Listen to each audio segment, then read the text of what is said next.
for hitting it. Pause. As in the buttons in the game.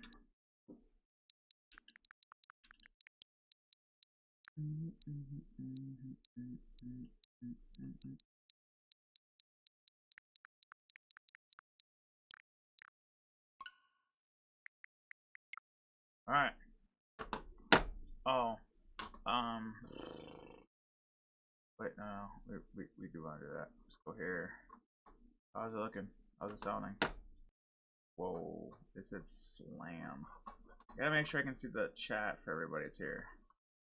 Still says waiting. Wait, nani?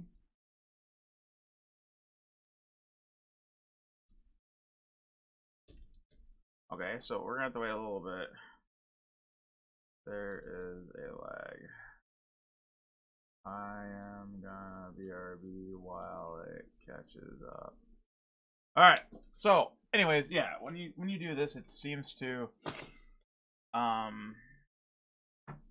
yeah, but basically by the time I get back, it should correct itself, which is, I guess, a good excuse for me to disappear and do things. So, but yeah, this is getting crazy. Oh man, I gotta be ready for this shit because I already know how brutal this. I mean, to me, this game is brutal. Some people think it's funny or whatever. Not me, man. This shit fucks with my head. So.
Is everybody here? Did it work now? Is it working? Is it working? Hello, mic check, mic check. Is it working now? Did it catch up? Is it broke? I walked away because it said it needed time. Yay! Sorry everybody for that late.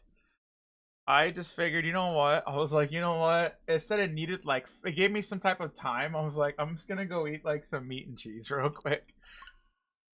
My favorite Doki Doki.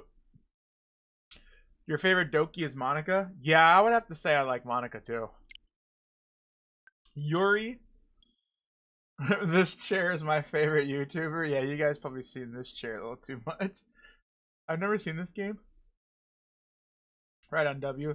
No spoilers, by the way, all you in the chat. But Yuri for sure, though, is like waifu, though. Well, you'll see in stream there is 4.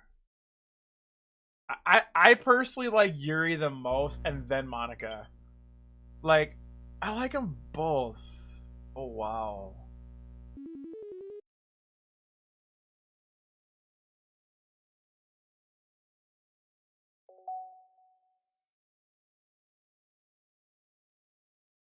Dude. The side stories are stories of friendship that are unrelated to the main game. To get all the side stories, try writing poems for different characters and viewing their special scenes in Doki Doki.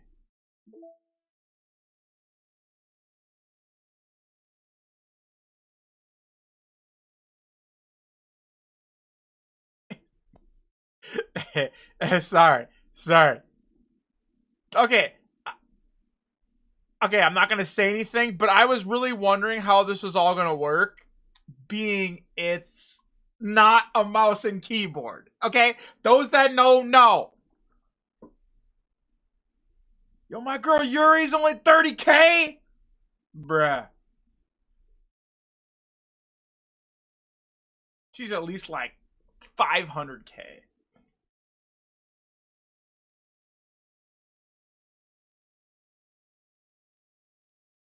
So you can go with, so yeah, you could start just like deleting files and like messing with stuff. Mail. Pictures. Oh, here we go. Cute. Here's the poems I got so far. Dear Sunshine. Got Natsuki, Yuri. I got the picture with her. I guess she's kind of cute when they show her like that, you know. Wait, there's actually a song of Doki Doki? Wait. No, I can't listen to it right now. I can't listen to it. Stop! We gotta play the game. Kombo Kawaii! Wait. Oh, what's up? You always show up and this game's not suitable for... Right. Doki Doki!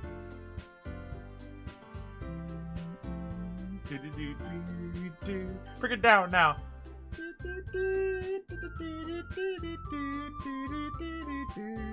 Yeah, your reality. Dude, I listen to that like literally since like I listen to that song at least 2-3 times a month.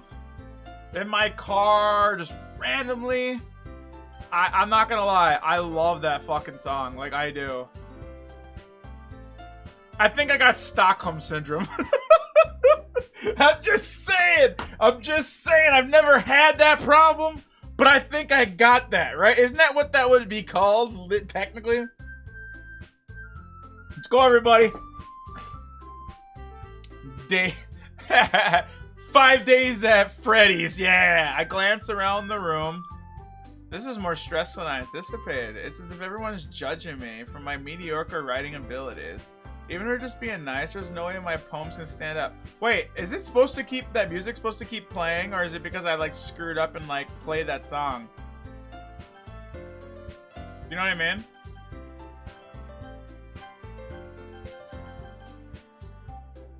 This is a literature club. I guess that's what I ended up getting myself into. Across the room, Sayori and Monica are happy. My eyes land on Yuri and Natsuki. See, look at Yuri. Long purple hair. She's so like like just chill. She's not drama or a bitch or anything.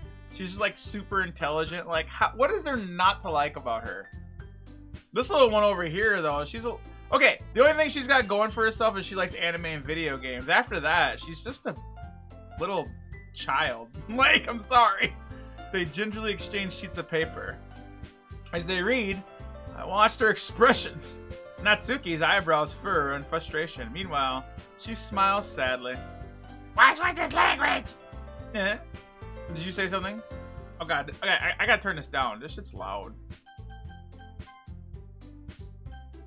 Oh my. Alright. This shit's loud, like. Alright, there we go. Nothing. Little child Nidge is the Saitama to Natsuki's Tatsumi. What? The Saitama?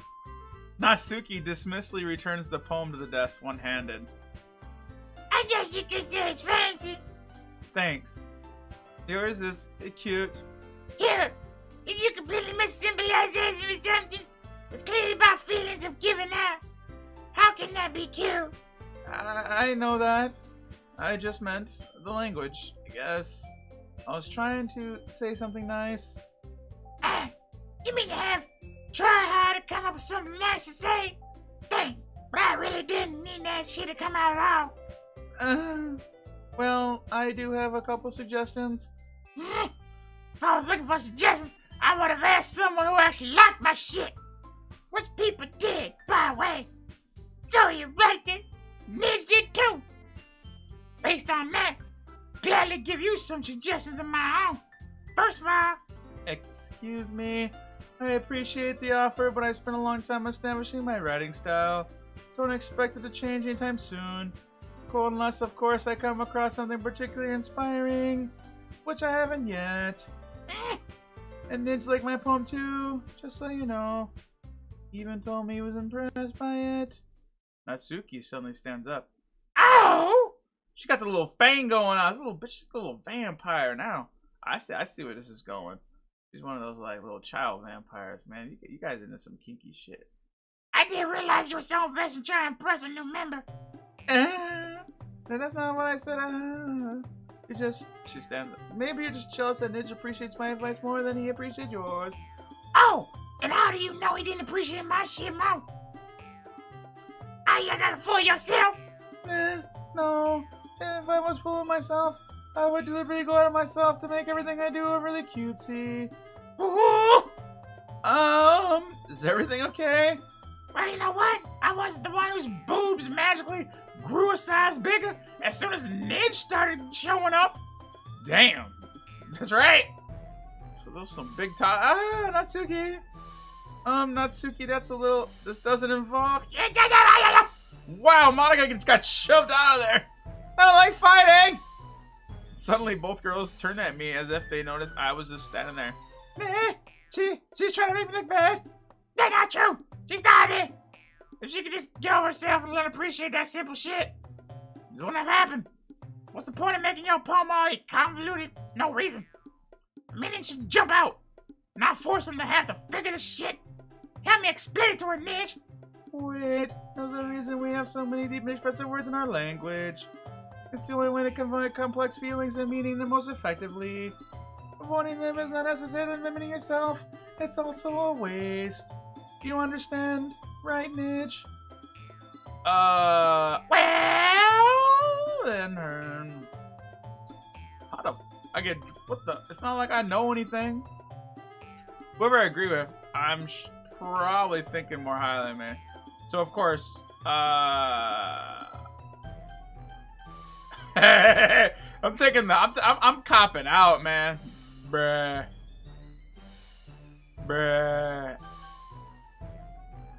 I don't know. What do you guys think, man? Okay, I gotta go. It's late. Yeah, WP, man. Thanks for jumping in even if it's just a little bit, man.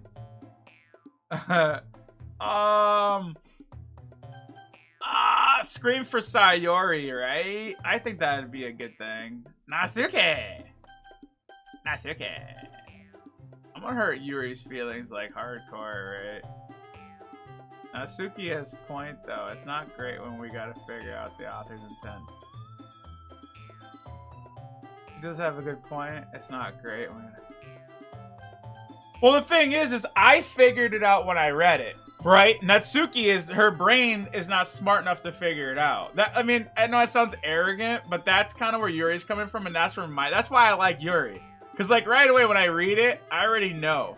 But some people, like, you gotta do what's called KISS. This is an old, I don't know if it's still a saying you guys say, but it's KISS, like K-I-S-S, and it's an acronym.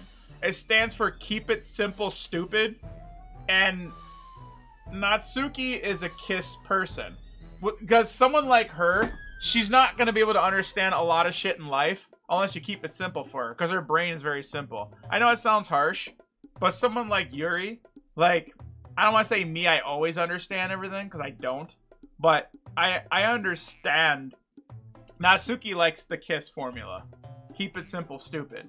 Yuri likes to challenge and, like, encrypt it. So, yeah. Sayori, help! Natsuki glares at me, drawing up words. So instead I turn to Yuri. Yuri's expression is so defenseless that I can't bring myself to say anything to her. Yuri! Eh? Yeah! Everyone's fighting is making Sayori uncomfortable, you know. How come the two of you keep fighting when you know you're making your friend feel like this? Dude, my guy is smooth, man. He just totally... Dude, I just Uno reversed. Like, how do you do that to two players on a table, right? I literally just drew out, like, the double... Instead of, like, draw 2, right, and draw 4, I did, like, a draw 4 reverse. You know what I mean? Like, both of them. Nidge. Well, that's your problem. I agree. It's unfair for others to interject their own feelings in our conflict. Yeah, unless Yuri wants to tell Yuri, stuck-up bitch, B. She would never. It's your immaturity that's made her upset in the first place. Excuse me? Are you listening to yourself? That's exactly why. Exactly why nobody likes. Stop! Natsuki, Yuri, you guys are my friends. I just want everyone to get along. My friends, wonderful peeps. And I love them because of the differences. Natsuki's poems, they're amazing because they give you so many feelings with just a few words. And Yuri's poems are amazing because they paint beautiful pictures in your soul. Everyone's so talented. Why are we fighting? Because. Well. Also, Natsuki's cute. Nothing wrong with that. And Yuri's boobs are freaking gigantic. Big and beautiful. No. So, wow. I don't even know if I want to read this. It's like, boom, boom, boom. FBI, open up. It's like, what is this? What is this? Monica stands behind her with a bewildered expression. I'll make some tea. Dude. Did you see how fast she took off? Dude, she got, like, put her in, like, a death battle. They would, like, clip that shit. They'd be like, dude, she sprung off the screen at this speed. She has to be moving at X, Y, and Z. Right? Put her in a death battle. Her versus some other dating simulator. Never mind. She rushed off. Natsuki sits down. Okay. Natsuki is faster than the speed of light. You see that? She just went... She did, like, the Goku van. Instant transport. She said... Natsuki sits down. So, this is why Sayori is vice president. I whisper to Monica. She nods in return. To be honest, I might come off as a good leader, and I can organize things. But I'm not very good with people. I couldn't even bring myself to interject. As president, that's embarrassing to me. Ha ha ha ha. Nah. It's not like I blame you. I wasn't able to do anything either. Well, I guess that means Sayori is amazing in her own ways, isn't she? You could say that. She might be an airhead, but sometimes it's weirdly suspicious as she knows exactly what she's doing. I see. Take good care of her, okay? I would hate to see her get herself hurt. That makes two of us. You count on me. Monica smiles sweetly at me, causing my stomach to knot. Such a genuine person really does make a good president, regardless of what she says. Yeah, Monica, dude, oh man, she's so bae all day. If only I could get the chance to talk to her more, you know. Okay, everyone. It's just about time for us to leave. How did you feel about sharing the poems? It was a lot of fun. Well, I'd say it was worth it. It was alright. Well, mostly. Nidge, how about you? Yeah, I'd say the same. It was a neat thing to talk about with everyone. Awesome. In that case, we'll do the same thing tomorrow. And maybe you'd learn something from your friends too. So your poems will turn out even better. I think to myself, did I learn more about these poems that everyone likes? Any luck, that means I can at least do a better job impressing those I want to impress. I nodded myself with newfound determination.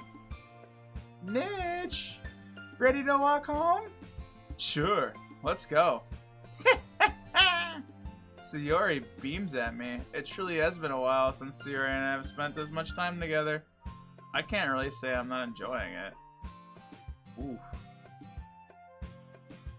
Nidge? What about what happened earlier? Eh? What do you mean? You know, Yuri and Natsuki. Does that happen a lot? No. That's really the first time I've seen them fight like that. I promise they're both wonderful people. You don't hate them, do you? No. I just want your opinion. I can see why they would make good friends with you. Phew. You know, Nidge, it's nice that I get to spend time with you in the club. But I think seeing you get along with everyone is what makes me the happiest. And I think everyone likes you too. Huh? Every day is going to be so much fun. It looks like Sayori still hasn't caught on to the kind of situation I'm in. Being friends with everyone is nice, but does it really need to stop there? We'll have to see what happens next. I pat her on the shoulder. I said that more to myself there, but it's easy to use Sayori as an internal monologue sometimes. Okay. Yeah. Let's do this. Alright, everybody. More poem.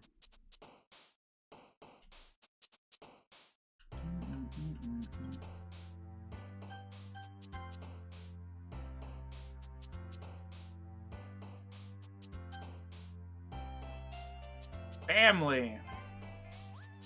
Clumsy. Doki Doki.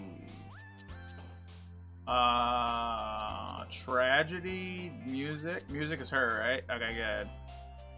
Happiness. Okay. Loud.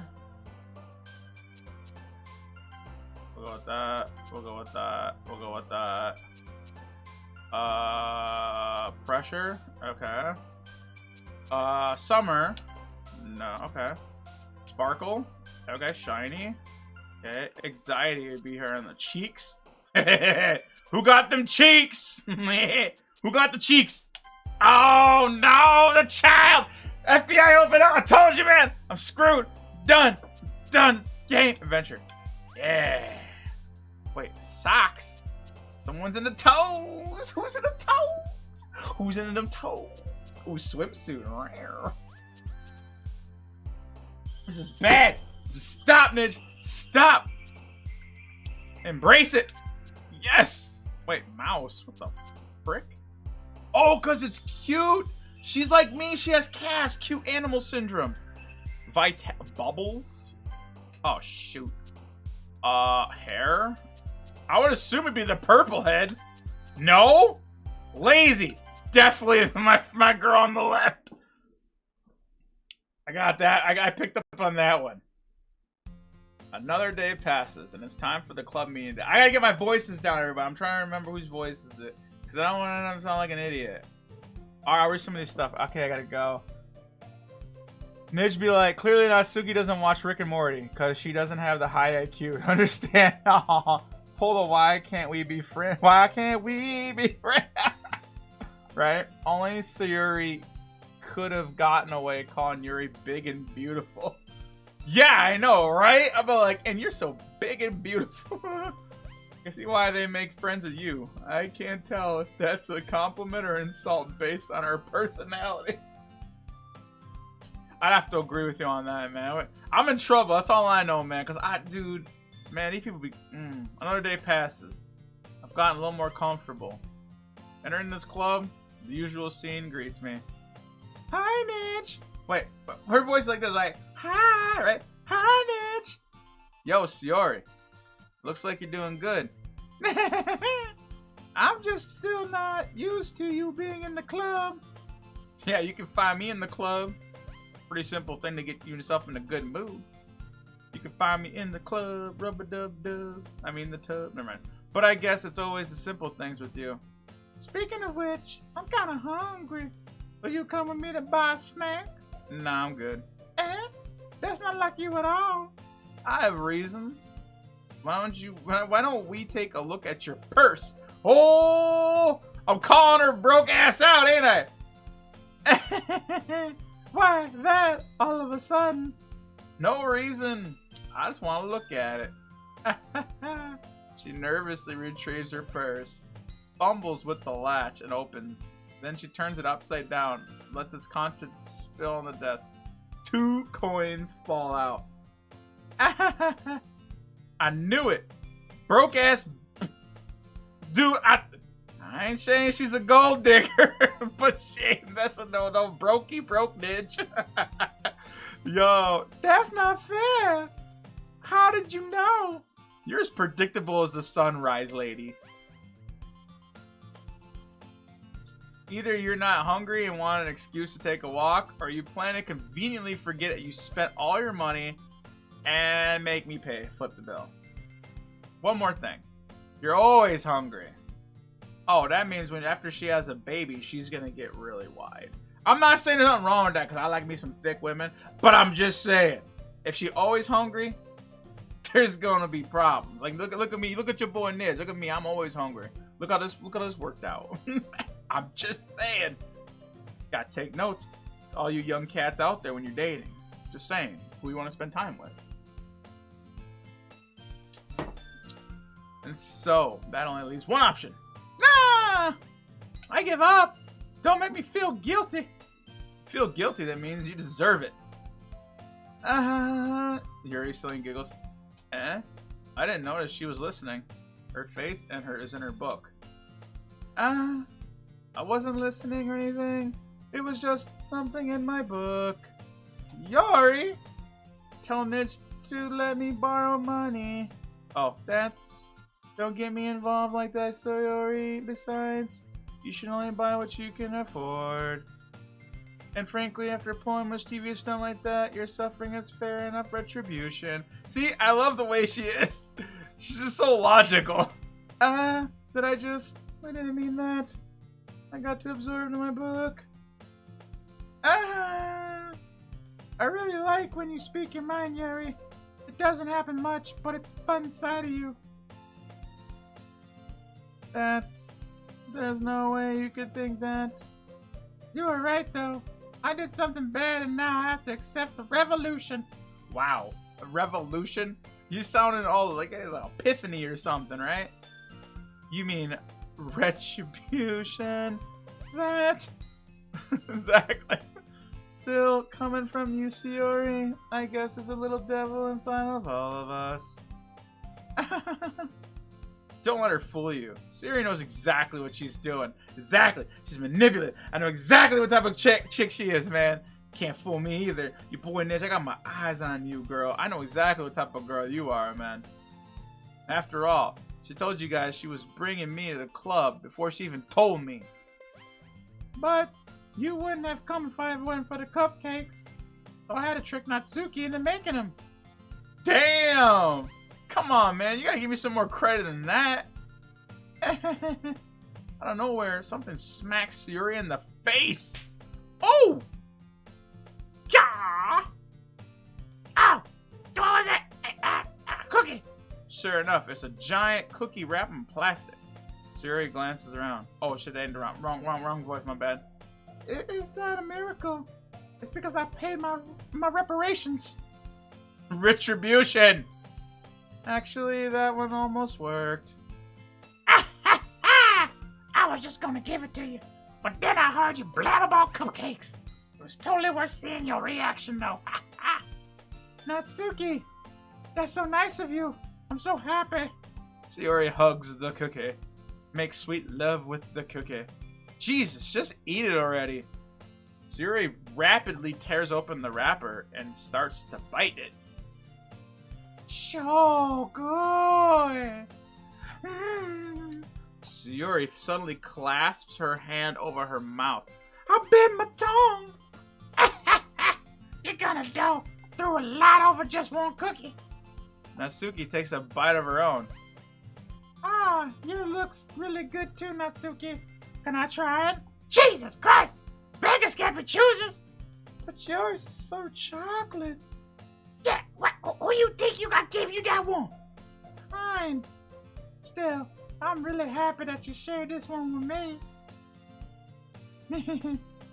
Oh my, she jumped on her. Sayori gets out of her seat and goes behind Natsuki, then wraps her arms around her. Oh, Jesus Christ, I get it. Her cookie still in hand, Natsuki reaches up to nudge Sayori off her. Oh. Sayori suddenly leans down and takes a bite of Natsuki. Wow! Hey! Did you seriously buy my shit? Oh! No. She's gone! Yuri and I just laughed at that. Jesus Christ, it's okay. Monica, can you tell Sayori? Hey! Just around. Monica ain't even here. What the hell, Monica? A good question. Have any of you heard anything about her being late today? Not me. Yeah, I haven't either. That's a bit unusual. I hope she's okay. Of course she's okay. She probably just had something to do today. She's pretty popular after all. You don't think she has a... I wouldn't be surprised. She's probably more desirable than all of us combined. Oh, don't sell yourself short, girls. I still take Yuri first. Like, that to me is like, I'm sorry, I like Yuri. Even if I give her, like, the most autistic, like, voice ever, I still like her. That's true. Excuse me? We were gonna go somewhere else if it wasn't for the... Oh, sorry. Suddenly the doors open. Sorry. Oh, wait. What was her voice? Crap, I forgot her voice. Yo, I'm trying to do all these voices, man. Sorry. I'm super sorry. There you are. I didn't mean to be late. I hope you guys weren't worried or anything. Monica chose the club over her boyfriend after all. You're strong-willed. Boyfriend? What on earth are you talking about? Monica quizzically glances at me. Never mind that. What held you up? Well, my last period today was study hall. Oh, I thought we were talking about a different period. My bad. Sorry. Like, when I heard that right away, my brain's like, oh my. Yeah, okay, I get it. Like, yeah. To be honest, I kind of just lost track of time. That made no sense. You would have heard the bell ring, you know. I must not have heard it since I was practicing my piano. Piano. I wasn't aware you played music as well. I don't really. I kind of just started recently. I've always wanted to learn. I play piano too. That is so cool. You should play something for us, Monica. Monica looks at me. Maybe once I get a little bit better, I will. Yay! That sounds cool. I look forward to it. Is that so? In that case, I won't let you down, Nidge. She smiles so sweetly. I didn't mean any pressure, you know. Don't worry. I've been practicing a whole lot lately. I'd really love the chance to share, once I'm ready. I see. In that case, best of luck. Thanks. So I didn't miss anything, did I? Nah, not really. I chose to leave out Sayori's mischievous escapade. I'm sure Natsuki will end up complaining anyways. Looks like everyone's ready. Sayori somehow already finished her entire cookie. Yuri, back to her book, and Natsuki disappeared into the closet. Wow. Nidge. Sayori came up to me. I'm going to go get some supplies from another classroom. Wanna come with me? Supplies? What for? Well, you know, how the festival coming up. Me and Monica were gonna make some posters and stuff. So I need to go find some crayons, markers, some glue sticks. I see. Sure. I'll go with you. Yay! Okay, Monica, we're back. Are you going with Nidge to get the supplies? There's no need to trouble yourself. I'd be happy to go with him. Aw, but I wanted to go. It's so much fun exploring empty classrooms. Okay. Just a suggestion. See if you can find a poster paper too, yeah? Okay. Let's go, Nidge. Alright, Sayori and I exit the room. I followed behind as Sayori hums and skips along the hallway. Sorry, too much. It's been a while since I've been in school, so the word hallway doesn't exist. Honestly, it feels like I'm taking a kid to the mall. Sayori finds pleasure in the simplest things. Hey, Sayori. What exactly are we gonna do? I'm not sure how you would make an event out of this literature, you know. Me and Monica have it all planned out. Don't you worry. Oh, yeah? Yep, we're gonna do a poetry performance. Performance? What kind? Well, everyone's gonna take turns on stage and recite the favorite poems. Ah. That sounds kind of dull. Nidge! You're not thinking about it the right way at all. Not just about reading poems, but performance. Like, you say the lines of the poem like, between my feet, with the little combs, you suck my toes and you bend up. No. The last remaining flower beckons to me. I twist the stem, freeing it from its clinging roots. I have a dream of caressing the final joyous moment between my toes. I told you she was gonna say it!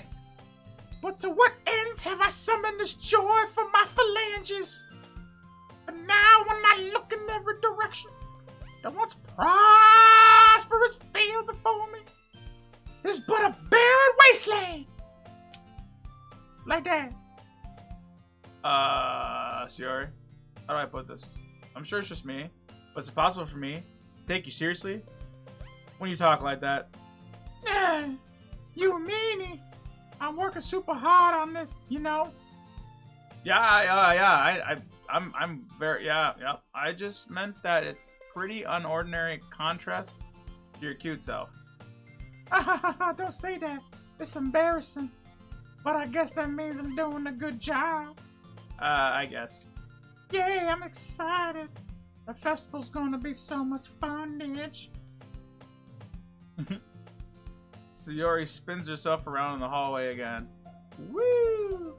Hey, Nidge, you spin me round, spin me round. This classroom is so empty.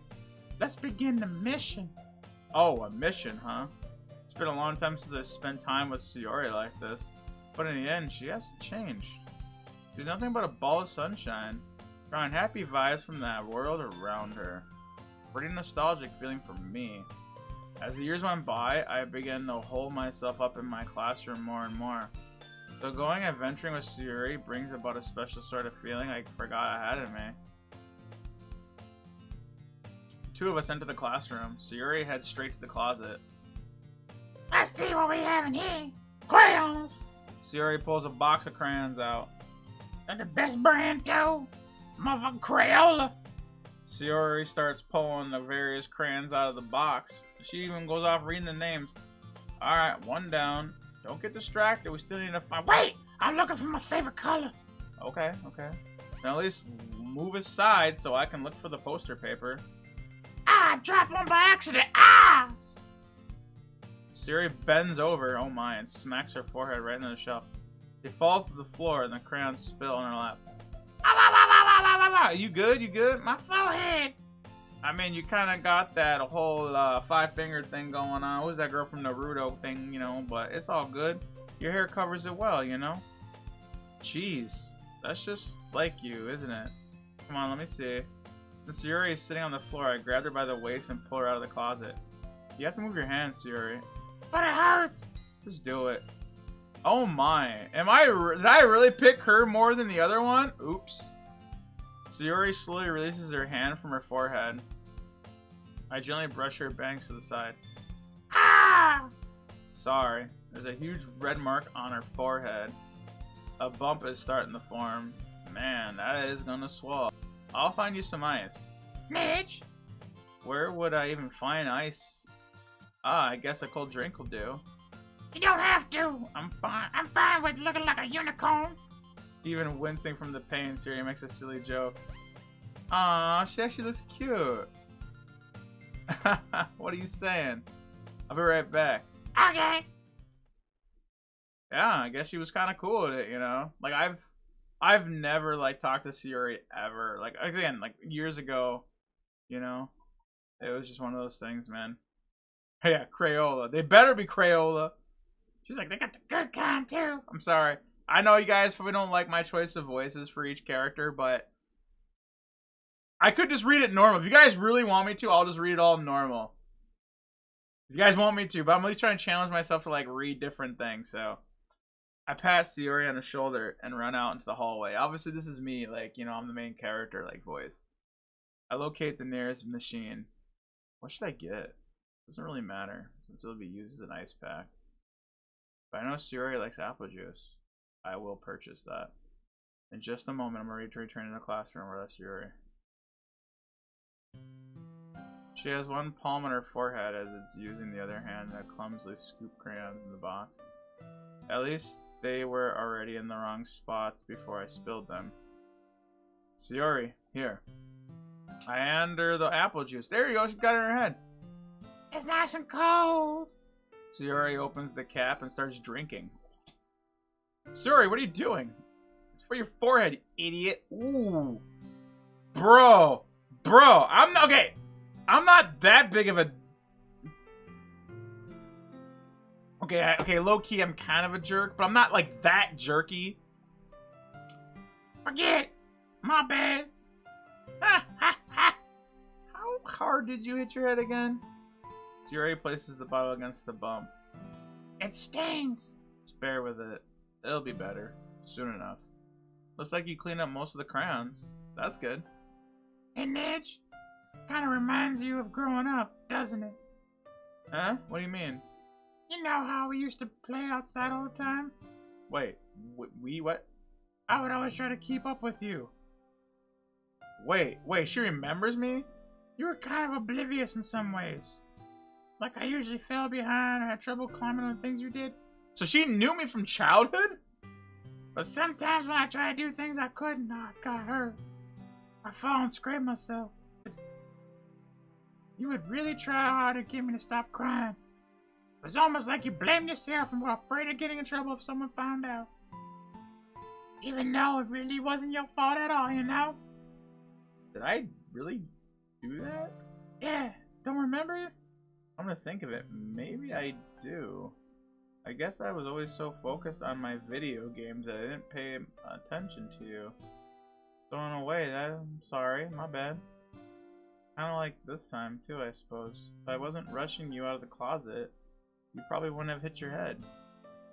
Nidge, I don't think you realize it, but you're always thinking about other people. Even after all these years. You're rushing to help me even though I'm just clumsy. You are a sweetheart. Oh my, don't call me that! I don't really do this kind of thing all the time, especially with underage people. I guess when it comes to you, it feels natural. No! Stop! Stop! I don't like this! Oh, that's right, that's right. No, that's right. They deliberately, in this game, when they released it, they said everyone in this game is 18 or older. They specifically, like, they retconned everyone's age.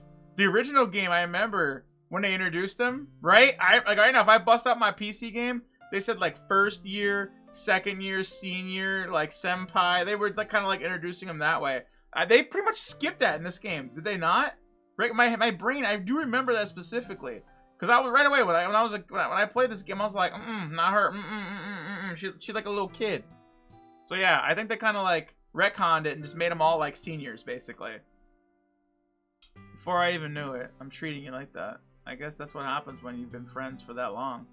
All of a sudden now we're like friends? Like what? Really? Maybe you're right. Nidge, so glad that nothing's changed between us. Do you think it'll be like this forever? Whoa. If I'm honest myself, there's no telling where we'll end up for college or after that. So it wouldn't be fair to me to make a promise. But, well, I hope so. It's been this long already, yeah? I can't imagine you ever changing. My hopes are up. I'm so happy. Daria has a whimsical expression on her face. She remains silent. So she's silly and clumsy on the outside, that when I see her deep in thought like this, it makes me not want to disturb her. I guess we should go back. I don't want to worry Monica, you know? Good luck with that. She's gonna see your forehead, you know? Not if I hide my bangs. She already hops to her feet. Ah!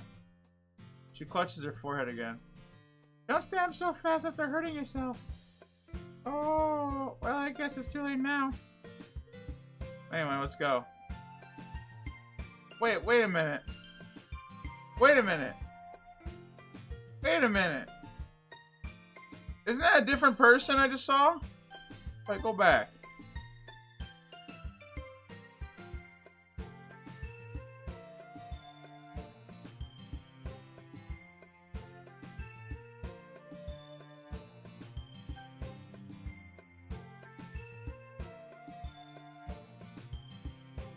Wait. And then had a bump on my mess. In the moment we get back to the classroom. Wait. That wasn't Anime Girl the whole time I was doing her voice of? That was my neighbor friend? I swear to God, I thought it was...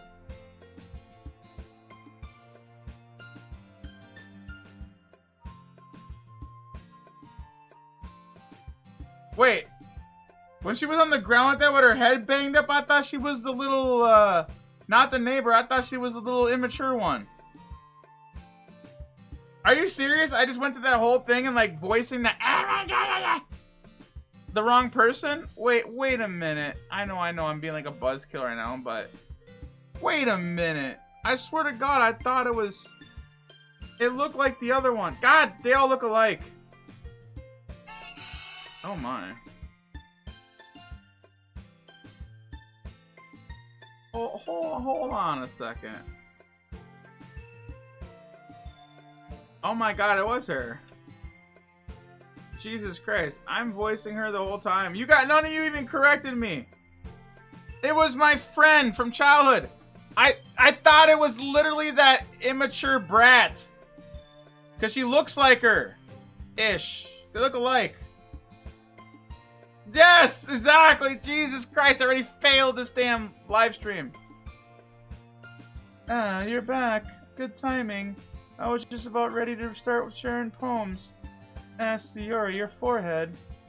She's fine, don't worry about it. I was playing with the crayons and smacked my forehead. Well, anyway, were you able to find everything we needed? Uh-huh, I have it right. Sayori frantically glances around herself. I forgot all the stuff. Calm down, Sayori. I have it. I found the paper, too. Sounds like you ended up doing all the work, Nidge. Ah, well, Sayori, I failed to come up with an excuse for her. Yeah, I guess you're probably right. But no, I honestly thought that was Natsuki. Right? I don't know I don't remember their names. I just called the one like, remember I even said in the middle of a speech, I was like, no. Like, she's like a little kid, so I was like, I made an adventure. Yeah, that. Okay. In any case, good work. I'll start working on posters tonight. Me too. Okay, everyone. Are you ready to share your poems? I guess I should grab mine. After making sure the crayon box is closed tightly, I return to my seat. Alright, let's try to, like... Who should I show my poem to first? Monica.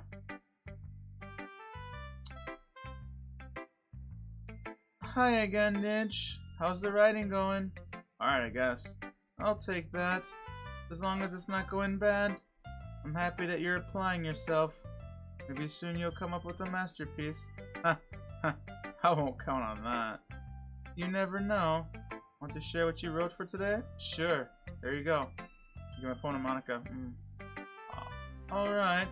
It's pretty good. It makes me think of Sayori, like the other one that you wrote. The two of you were like a dynamic duo. That's kind of exaggerating. Yeah, probably. But you do spend a lot of time with her, even in this club. But then again, I don't blame you for being shy. I'm not shy, it's just... I'm just teasing. I know it takes a bit of time to make friends with everyone. But Yuri and Natsuki are super interesting people, so don't be afraid to give them their share of time. And you can talk to me every now and then too. I'm not, like, unapproachable or anything, am I? No, it's not that. I'm just still getting used to, you know, being here. Yeah, I'm sorry if I was putting pressure on you. I really didn't mean it like that. Don't worry.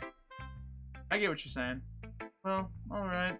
Anyway, you want to read my poem now? I like the way this one turned out. I hope you do too. Yeah, let me take it. Somebody save me!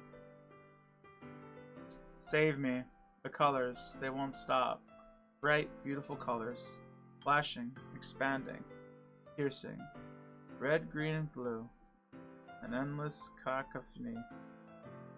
Cacophony. I can't even pronounce that damn word. Cacophony? Can someone even tell me what that means? An endless cacophony? A cacophony? A cacophony. It's gotta be a cacophony of meaningless noise. The noise, it won't stop. Violent, creating waveforms, squeaking, screeching, piercing, time, cosine, tangent, like playing a chalkboard on a turntable. Like playing a vinyl on a pizza crust. An endless poem. Meaningless. Load me. Oh, instead of save me, load me.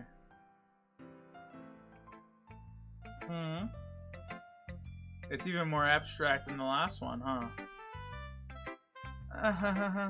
I guess it's just the way I write. I'm sorry if you don't like it. No, I didn't say that. It's just the kind of thing I've never really seen before. I'm kind of like playing with my space on my paper. Choosing where and how to space your words can totally change the mood. It's almost like magic. The way I wrote the lines really short makes it feel like they're trying to speak over the noise. I see. It's still hard for me to tell what this is about. Sometimes asking what a poem is about isn't the right question. A poem can be as abstract as a physical expression of the feelings, or a conversation with the reader. So putting it that way, not every poem is about something. Anyway, here's Monica's writing tip for the day. Sometimes you'll find yourself facing a difficult decision. When that happens, don't forget to save the game. You never know when you might change your mind, or when something unexpected may happen. Wait, is this tip even about writing?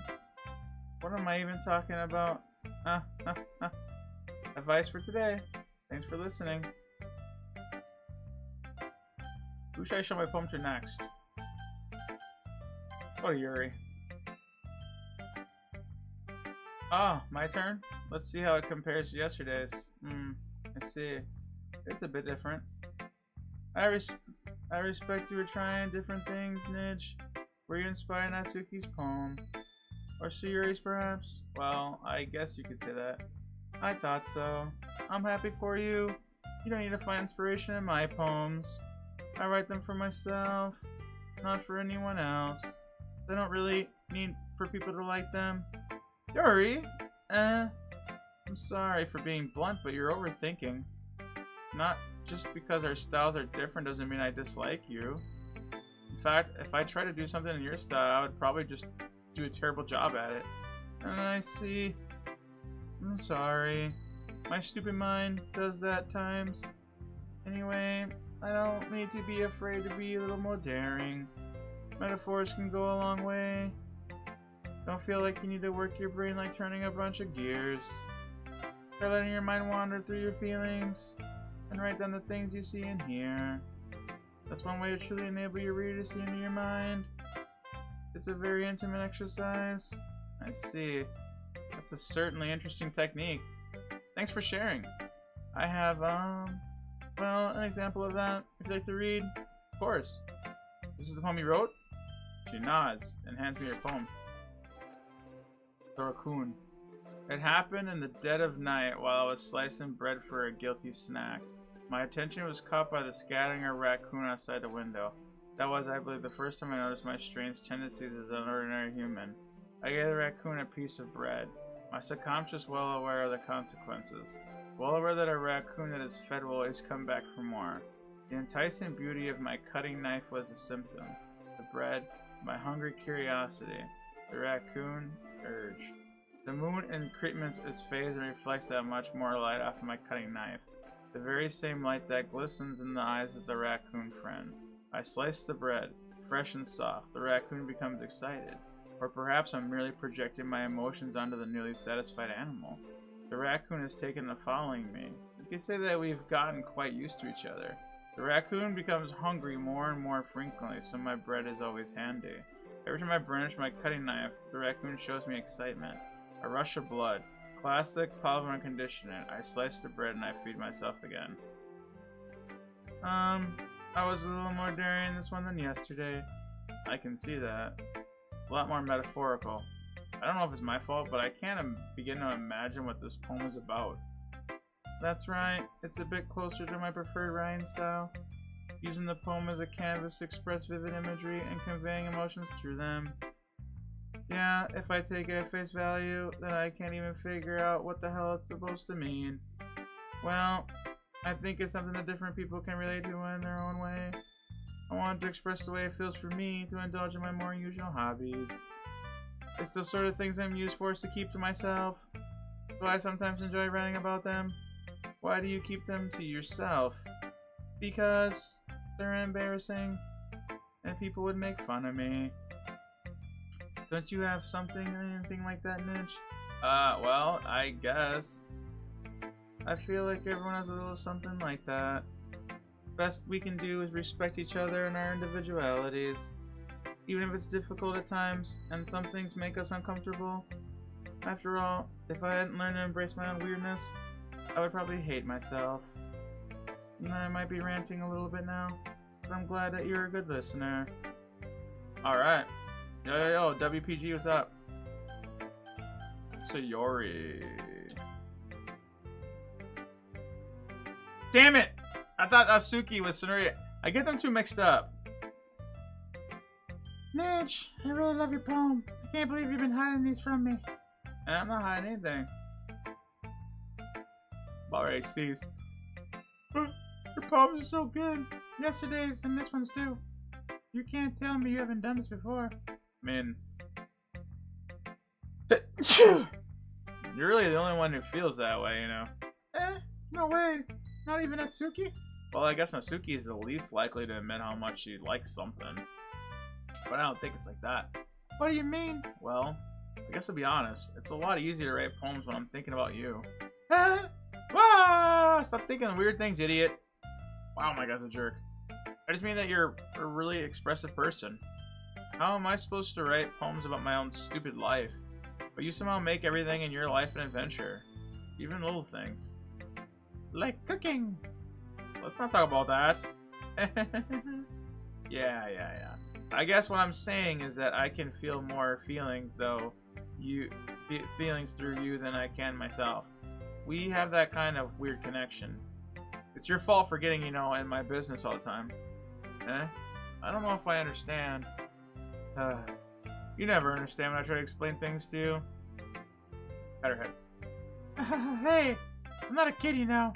Are you sure? Maybe. Siri starts fiddling her pencil between her hands. Hey, Nidge, will you give me your poem? I don't want to keep it. What? Why? Because Well, the first time you've written something for me. Siri, you're completely misunderstood. I didn't write this for you. Are you even listening? Whatever. You can have it. Really? Snap. Ah, I broke my pencil. She hastily bent down and picked up the pieces she dropped. But being inattentive to her surroundings, she bumped into me. I'm so sorry. It's fine. I'll get it for you. I pick up the pencil. Siri clutches the desk beside her to support herself, knees shaking. I'm a little clumsy today. Huh? Let's sit down, Siri. Yeah. I grab Siri's arm and help her to the desk. Anyway, I still haven't read your poem. Oh, sorry.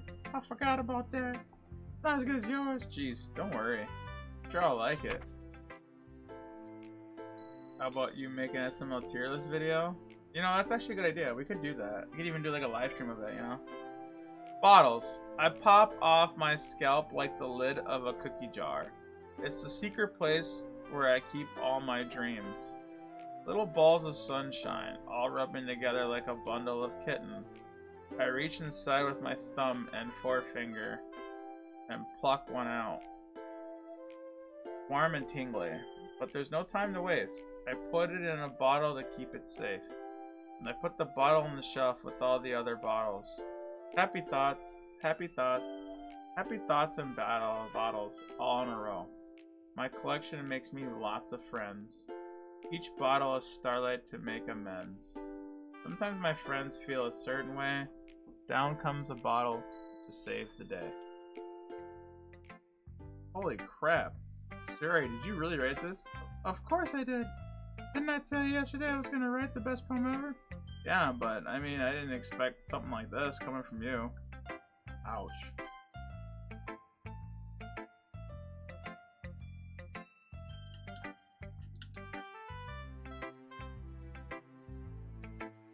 Monica taught me a lot, and I've been really in touch with my feelings. I see. It's kind of creepy. Creepy? No, not exactly. Maybe because I'm so used to you being cheerful. Well, never mind. I'm thinking too hard about it. The point is, it came out good, so you should be proud of it. Oh, thanks. I feel like I was meant to express myself that way. It even helps me understand my own feelings. Writing's magic. You've gotten pretty passionate, you know. Keep it up. Yay! Writing's the best. I'm gonna keep writing until I die! Ha ha! Don't get ahead of yourself. Jerry's always had a habit of getting obsessed with something before dropping it no more than a week later. I wonder if this is one of those times. But seeing the passion in her eyes makes it hard for me to be so pessimistic. Nasuke. Well, it's not really any worse than your last one, but I can't really say it's... See, these two look alike. Do they not? Like, I don't know. They both have pink hair, and they both got the little chest ribbon thing going on. I honestly, like, when she fell to the ground in that angle, she looked... I thought it was her, honestly. But I can't really say it's any better either. Huh? What? Well, anything that isn't a train wreck, I think it's a win. And I get the feeling you're probably the most critical. What makes you that? Wait, maybe that was a compliment. Ah, glad to see someone recognize my experience. Well then, keep practicing and maybe be as good as me. That's, something tells me Natsuki completely missed the point. Come to think of it, this kind of reminds me of Sayori's poem. You think so? Yeah. Well, I guess if you've been friends with her for so long, you might be on the same wavelength. But you never really struck me as her type. Suri as a type? Well, I don't know, but honestly, how can someone sue a Fluffy spend so much time with someone like you? As though she's dragging around dead weight. That was unnecessary, but think of it this way, if it weren't for me, she would probably just fly away like letting go of a balloon. You could say we take care of each other in our own way. Whatever it is, I don't get it. Oh yeah, I guess I'm supposed to show you my poem. Here. She's not happy. Amy likes spiders. You know what I heard about Amy? Amy likes spiders. Icky, wriggly, hairy, ugly spiders. That's why I'm not friends with her. Amy has a cute singing voice. I heard her singing my favorite love song. Every time she sang the chorus, my heart would pound to the rhythms of the words. But she likes spiders. That's why I'm not friends with her. One time, I hurt my leg really bad. Amy helped me up and took me to the nurse. I tried not to let her touch me. She likes spiders, so her hands are probably gross. That's why I'm not friends with her. Oh, I'm supposed to scroll down. Oh, I think I skipped the other person's poem. Amy has a lot of friends. I always see her talking to people. She probably talks about spiders. What if her friends start to like spiders too? That's why I'm not friends with her. It doesn't matter if she has other hobbies. It doesn't matter if she keeps it private. It doesn't matter if it doesn't hurt anyone. It's gross. She's gross. The world is better off without spider lovers. I'm gonna tell everyone. That is the dumbest poem I've ever read. I'm sorry, man. Could someone help me make that one make sense? Not bad, right? It's quite a bit longer than yesterday's. Yesterday's was way too short. I'm just warming up. I hope you didn't think that was the best I could do. No, of course not. Anyway, the message is pretty straightforward. Not really. I'm really confused, actually. I doubt I have to explain it. Sometimes you can explain complications with simple analogies. From what I got is you just didn't like somebody because they like spiders? Is that it? And it helps realize people how stupid they are being. Like anyone would agree that the subject of this poem is an ignorant jerk. Anyone would agree that the subject of this poem. Oh, I see. Now I get it. So she's okay. Now that she said it out loud, see, now I get it. So she's not saying that she is the jerk of the poem. She's saying the jerk of the poem is the one that wrote it. Even though it's her, it's not her. But she's just she's doing it's a second person, right? You know, like this first person perspective, second person, third person. It's almost like she's doing a second person perspective. She's observing someone else, not like judging someone because of spiders. See, I didn't see it that way. I thought literally she hated spiders. I'm sorry, when you say I, that's first person, right? If she would have said like Rick doesn't like spiders, again, this is maybe I'm slow, but it's not like you signed off with your name. You know, when you, for instance, if you wrote a poem saying you were going, let's just hypothetically say I was going to whack a president, right? Let's just hypothetically say that, okay? Like, even if it's a poem, people are gonna take it literally as it was me saying it, right? So that's why you kind of like try to like deliberately separate, at least to an extent. But I get it now. Do you know people like that? Of course, it's about how everyone thinks doesn't matter, I can't be without anything. I wrote it to be easy to relate to. Everyone has some kind of weird hobby or guilty pleasure. Something that you're afraid if people find out, they make fun of you. But that just makes people stupid. Who cares what someone likes, as long as they're not hurting anyone? It makes them happy. I think people really need to learn to respect others for liking weird stuff. Huh. Funny. Neat. Right? Neat. Did my controller die? Oh, it did.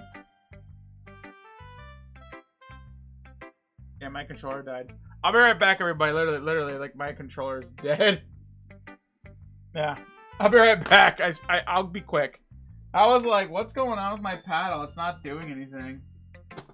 Alright. Alright, we'll read some of these comments first. Sounds like we ignore Siri playing video games. How are we childhood friends? We go back in the live stream. You got Siri, Natsuki. Yeah, Natsuki, pink hair, Siri, childhood, red ribbon. They both have the red ribbon. I guess it's the school outfit though. Monica, if you don't mind, you can help me write in the poems hand to hand. Kakaifone, oh, that's the word. It means a harsh mixture of noise, like a racket. Yeah, cacophony. Yeah, I've never heard that word in my life. I probably read it the first time I played this game and probably said the same comment or something, right? Yo, how about you make SML tier list? Okay, we talked about that. Pop my scalp. Wow, Siori. Imagine not being friends with someone despite knowing they're nice because they love something you don't like at all. I know, right? I have to agree. So like that, I gotta go grab a new controller. Yeah, it's crazy that the my Legend of Zelda paddle died. I have to go grab a new paddle. So I'll be right back.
Whoa! Okay, it did work. Let me go back to the history now. It wouldn't turn on, so I started just mashing buttons, and all of a sudden now we're skipping like half the dialogue, you know? Everyone's some kind of weird hobby, something that you're afraid, but who cares if someone likes, as long as it's okay. I think people lately learn to respect others for liking weird things. Oh, that's funny. Okay, good.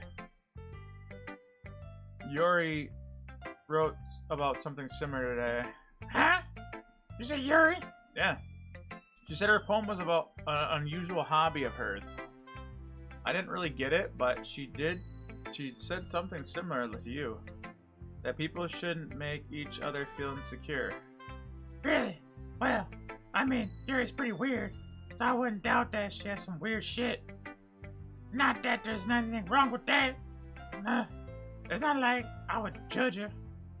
Asuki has trouble finding words. I guess I should try not to be so mean to her. If she feels insecure about her weird behaviors. I mean, I always hate people who make me feel insecure. Yuri made me feel insecure yesterday! The way you put it sounds like she's learned her lesson. Well, I would say so. Even if her writing style is different, I'm sure she'll appreciate the message in your poem. it's what I do best. I don't like writing unless there's a good message to take away from it. Like conveying emotions is important. But I want to make people think, not just feel. Like I said, dude, I was so confused until she's like, you should be able to just know what it meant. Like, again, one man's common sense is another man's retardation. That's all I'm going to say. That's my own quote. I said it a long time ago. And in a nutshell, when I heard her read it, I didn't get it at all until she had to spell it to me. Right? Yeah. So, you know, I was like, I was the anti-Rick and Morty this time, you know? I wasn't on the Rick and Morty train. Remember that. I'm gonna write a good one for tomorrow, too. Look forward to it. Okay. Okay, everyone. We're all done reading each other's poems, right? I have something extra planned today. So if everyone could come sit. Is this of the festival? Well, sort of. Do we really have to do this? Not like we could put together anything good. We're just end up embarrassing ourselves. That's a concern of mine as well. I don't really do well with last-minute preparations.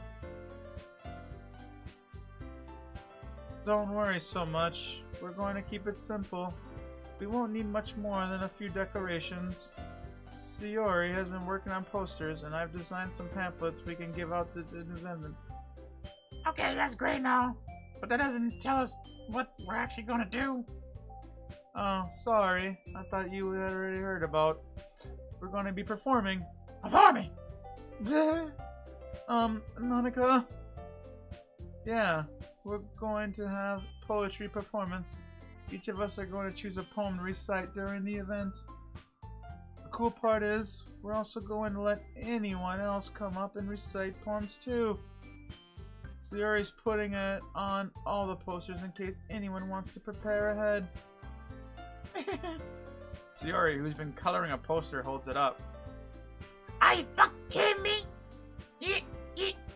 I didn't start putting this shit up, did you? Well, I did. Do you really think it's a bad idea? No, it's not a bad idea, but I didn't sign out. There's no way I'm going to be performing in front of a group of people. I agree, Natsuki.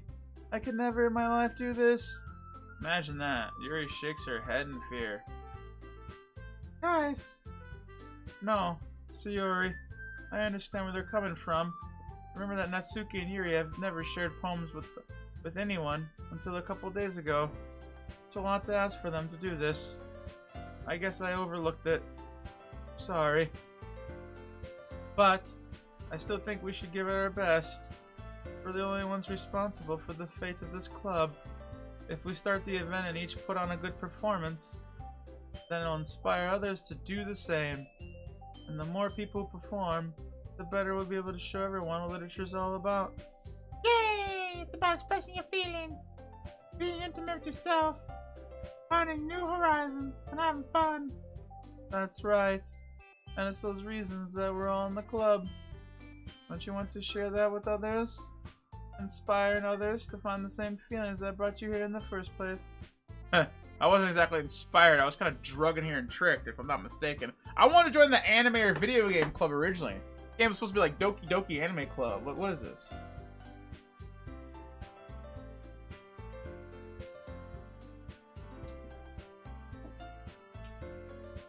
It's funny because you wanted her usual, what you call it, kiss mindset. Yeah. So I guess it's kind of it's a good lesson, right?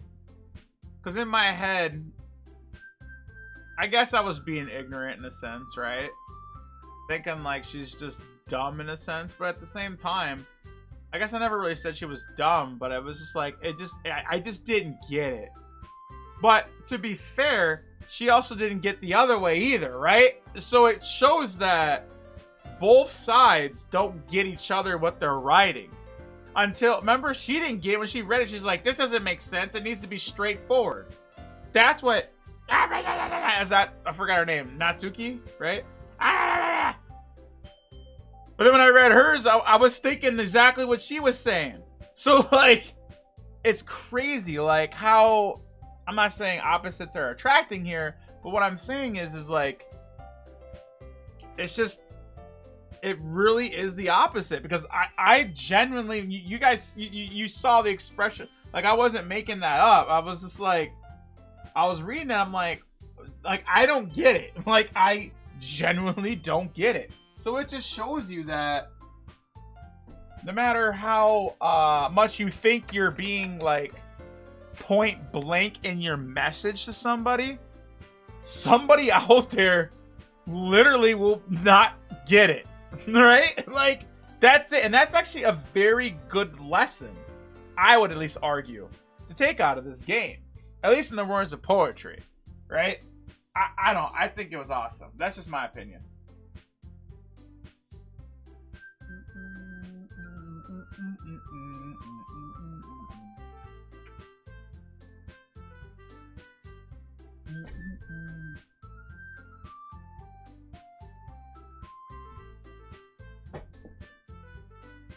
Alright. I had to respond off. Oh, I'm on call a little bit too. I just gotta make sure I don't gotta, like, leave.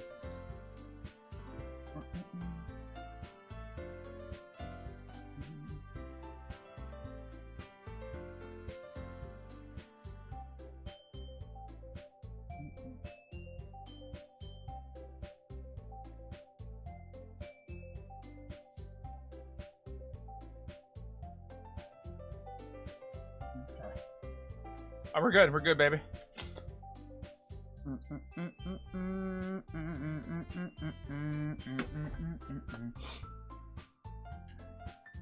I know you do. We all do. And if it all takes is standing in front of the room for 2 minutes and reciting a poem, I know you can do it. They are silent. She looks worried. I guess that leaves me no choice. I agree. I don't think it's too much to ask.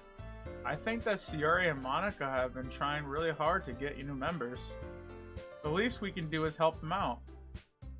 Well, maybe, but... Looks like Natsuki doesn't have any arguments left. Fine! Guess we'll have to get over it. Alright! Phew. Thanks, Natsuki. What about you, Yuri? Yuri dejectedly glances around. I guess I don't really have a choice. Haha, that's everyone. You're the best, Yuri. This club is seriously going to be the death of me. Oh, gosh. You'll be fine, Yuri. But anyway, let's move on to the main event. I want each of you to choose a poem of yours. We're going to practice. No way! Monica, this is too sudden. Well, if you can't recite your poem in front of the club, how do you expect to do it in front of strangers? Oh no. Don't worry. I'll start off to help everyone feel more comfortable. Can I go next? Of course. Let's see. Monica flips through her notebook to the specific poem she has in mind. Then she stands behind the podium. The title of this poem is The Way They Fly. Monica begins reciting the poem. Her clear, confident voice fills the room. More than that, her inflection is pristine. She knows exactly how to apply emotion behind each line she recites, bringing the words to life. Or is this something she's done before, or is she simply a natural? I glance around. Everyone has their eyes on her. Sayori is amazed. Yuri has an intense expression on her face that I can't even understand. Finally, Monica finishes the recitation. The four of us applaud. Monica takes a breath and smiles. That was so good, Monica. Thank you so much. I was just hoping to set a good example. Are you ready to go next, Sayori? Oh, I'll go next. Oh, Yuri's fired up all of a sudden. Yuri clutches a sheet of paper between her hands and stands up. Keeping her head down, she walks quickly over. This poem is called... She glances anxiously over at us. You can do it, Yuri! It's called After Image of a Crimson Eye. Yuri's voice shakes, but she starts to read. Just a moment ago, she practically refused. Why suddenly put in an effort? As Yuri gets past the first couple of lines, her voice changes. It's almost like what happens when Yuri gets absorbed into her books. Her quivering words transform into the sharp syllables of a fierce and confident woman. Yeah. She's definitely, I don't know. She just strikes me as like an autistic person. Like once she gets into it, that passion comes in and she can like recite and just and she just rants. At least that's how I envision this character, so. The poem is full of twists and turns in its structure that she enunciates with perfect timing. Jesus Christ, I never even heard that word either before. Must be a weird glimpse into a world like fire. Yuri keeps concealed inside her head. Suddenly she's finished. Everyone's stunned. Yuri snaps back into reality and glances around. It's up to me to save it. I'm the first to applaud. Everyone joins after. Gives Yuri the recognition she deserves. It's not that we did not want to applaud, but we were caught off so guard that we forgot. As we applaud, Yuri holds the poem to her chest and rushes back to her seat. Yuri, that was so good. Thank you for sharing. Looks like Yuri is down for the count. Okay, I guess I'm next. She hops out of her chair and cheerfully walks to the podium. This one's called a meadow. Sorry, I giggled. Yuri? It's a lot harder than I thought. How did you guys do it so easily? Try not to think of it like you're reciting to other people. Imagine reciting it to yourself, like in front of the mirror, or in your own head. It's your poem. It'll come out the best that way. I see, I see. Well then. She begins her poem. Somehow it feels like her soft voice was made perfect match. The poem isn't aimlessly cheery like Sayori's. It's serene and bittersweet. If I were to read this on paper, I probably wouldn't think much of it. But hearing it come from her voice almost gives me a whole new meaning. Maybe this is what Sayori meant when she said that she likes my poems. It's like I get to reach more deeply into someone I thought I knew. She finishes and we applaud. I did it! Good job, Sayori! Even Nidge liked it. I guess that's a good sign. What does that mean? Sayori snaps back to reality. Suddenly, an Eminem. Snap back to reality. Up there goes gravity. Up there goes Sayori. Up there goes Monica. There goes da-da-da. Right? Something like that. Right. It came out nicely, Sayori. The atmosphere of the poem fits you nicely. But it might be that other poems wouldn't work quite as well with that kind of delivery. Eh? I don't really understand. In other words, I've seen poems of yours where that sort of gentle delivery doesn't work well. They might need a little more force behind them, depending on where you're reading. Oh, I know what you mean. That's why I've been practicing that kind of thing. It's just embarrassing to do it in front of her. Yo, dude, she's dogging on her, isn't she? The next time, I'm going to make you pick up a poem that challenges you more. We don't have time, though, before this festival. Okay. Who's next? Natsuki. Don't make me go before Nidge. There's nothing I can compare to you guys. Might as well let Nidge lower everyone's standards a little before I have to do it. Wow! Natsuki, it's fine. I might as well get it over with. But it's not like I have much of a selection. I'll just have to go with what I wrote. I stand up. Everyone has their eyes on me, making me feel awkward. I mean, come on.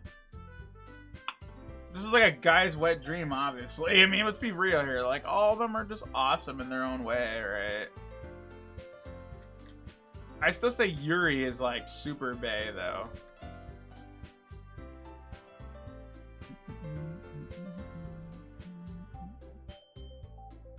I already said my poem. Since I'm not exactly confident in my own writing, it's hard to put energy into it. Despite that, once I finish... Sorry, I'm not really that good as everyone else. Don't worry about it so much. I think it's less about your abilities and more about your lack of confidence in your writing. That's something that'll improve in time. Maybe. Alright then. That leaves you, Natsuki. Yeah, I'm going. She begrudgingly seeks out of her seat and makes her way to the podium. This poem is called. It's called. Why are y'all looking at me? Because you're presenting. Anyway, the poem's called Jump. What's she gonna start doing? Like crisscross? Jump. Natsuki takes a deep breath. Once she starts reciting the poem, her sour attitude disappears. A little. While she's still a little enthusiast, her poem has a rhythm and a rhyme to it. It's Natsuki's trademark style, and it works surprisingly well when spoken out loud. The words feel like they bounce up and down as if giving life to the poem. She finishes. Everyone applauds. She hops back to her seat. That wasn't so bad, was it? Easy for you to say. You better not make me do that shit again. Well, do you at least feel prepared enough to recite the poem in front of others? I mean, doing it in front of others would be way easier. I can put on whatever face I want for other people. But when it's just my friends, embarrassing. That's a surprise, Natsuki. I think it would be the other way for me. Well, that's just how it is. Well, I guess in that case, you won't have much worry about the festival. With that said, I want to thank everyone for coming. It might be hard, but I hope that you all have an idea of what we're doing. Make sure you pick a poem and get enough practice before the festival. I'll be making pamphlets. Please, let me know ahead of time what you'll be reciting. Jeez, I should probably find some other poem. That's fine too. It doesn't have to be your own. I'm already pleasantly surprised that you're putting all this effort in, Nidge. It makes me really happy. Yeah, no problem. Okay, everyone. Think about it today. I know the festival's coming up, but let's try to write poems for tomorrow. It's been working out really nicely so far, so I'd continue with that. As for the festival, we'll finish planning tomorrow, and then we'll have the weekend to prepare. Monday is our big day. I can't wait! I can do this. I can do this. Alright. I stand up. There's no way I'll be able to find the same enthusiasm as the others, but I'll do my best. For the sake of the club, you know? And impressing Monica. I'm doing my best. Ready to go, Nidge? Yep. Look at you two always going home like that. It's kind of adorable, isn't it? Jeez, guys, don't make such a big deal out of it. It must be a little nice, though. Well, how am I supposed to respond to that? It's okay, Nidge. You don't have to say it. Whatever. We're going. I walk home. Again, even though it's only been a few days, a lot of things have changed. Today, Sayori is being a lot quieter than usual. Hey, Sayori. Sorry, I was spacing out. Oh, no wonder. I was thinking about something earlier. I like how we were getting to come in. Sayori fumbles with her words. So, let's just say that one day, Yori asked to walk home with you. Oh, I see where this is going. Nani? What would you do? What question is that? You're kind of putting me on the spot, you know.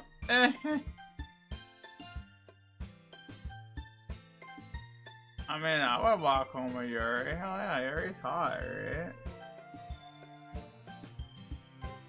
Walk home with Yuri, huh? Why does the thought of that make my heart pound? I mean, given how hard it is for her to socialize, I would feel awful turning her down. Isn't she so beautiful and smart? It has nothing to do with what I just said. You admitted it. Jeez. There's not even any point in there. Yeah, see, this is how the game works. Right? I think that's what they were hinting, like, you need to save your game, go back and pick the different, like, choices. There's not even any point in speculating something that's never going to happen. Well, maybe, but I just like to think about it. It's not long before you won't need me anymore. Who needs you? Sayori, I can't figure out how you're seeing things in your head. Sorry. Everyone is different. Nobody in the club is a replacement for you. You say so. The conversation trails off and I'm awkward. But it was kind of her fault for trapping me, you know, in that question. I'm not gonna lie to her, but there's something that makes her happy.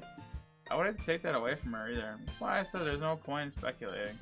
Then again, the festival is only a few days away. Who knows what will happen? She specifically asked about Yuri. So me asking about Yuri right now, a poem, that might actually be like a bad idea, right? So like what I'm gonna do, again,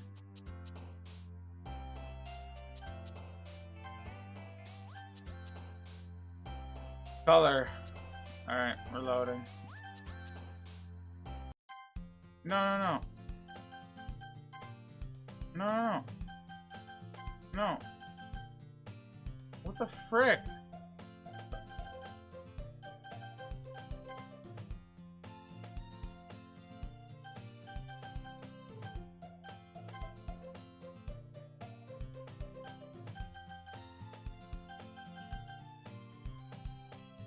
How do I load the fucking game? Wait! I'm on the load!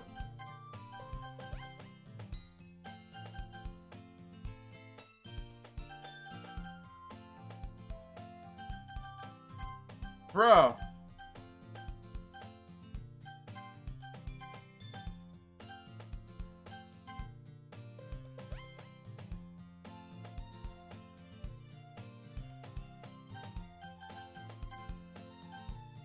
Why can't I? What the fuck? Bruh. I'm gonna close it. You know what? I'm done. Like, I'll keep playing the game, but like, I mean, I'm like, shitty programming. Like, I'm literally trying to like load the game there because I'm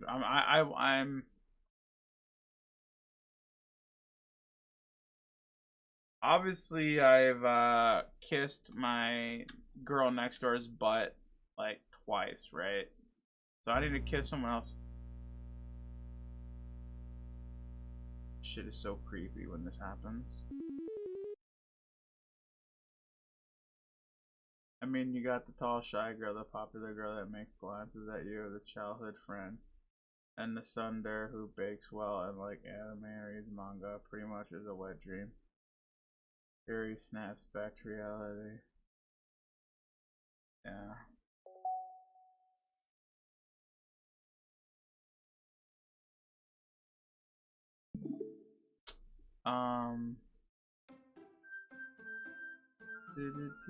They were like, no, either them or we're playing this game from the beginning. Doki Doki. I love it when it does that. Doki Doki. Alright. So here's the thing. It's either gonna be Natsuki or Yuri.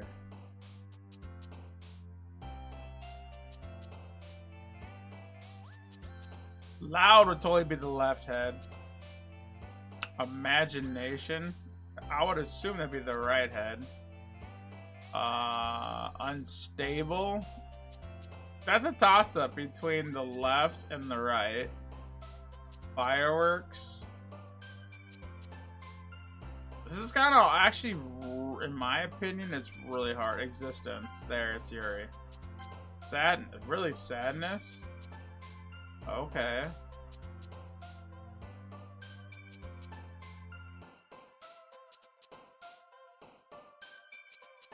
Okay, which one is even the purple head?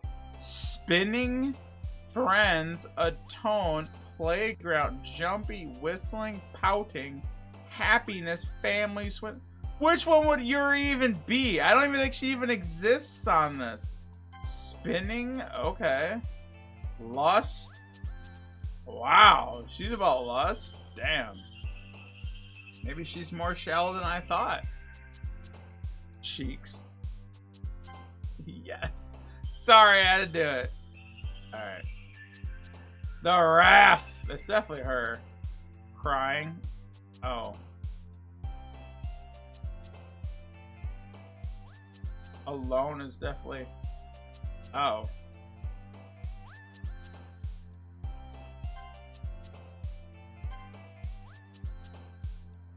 Tears. Bubbles.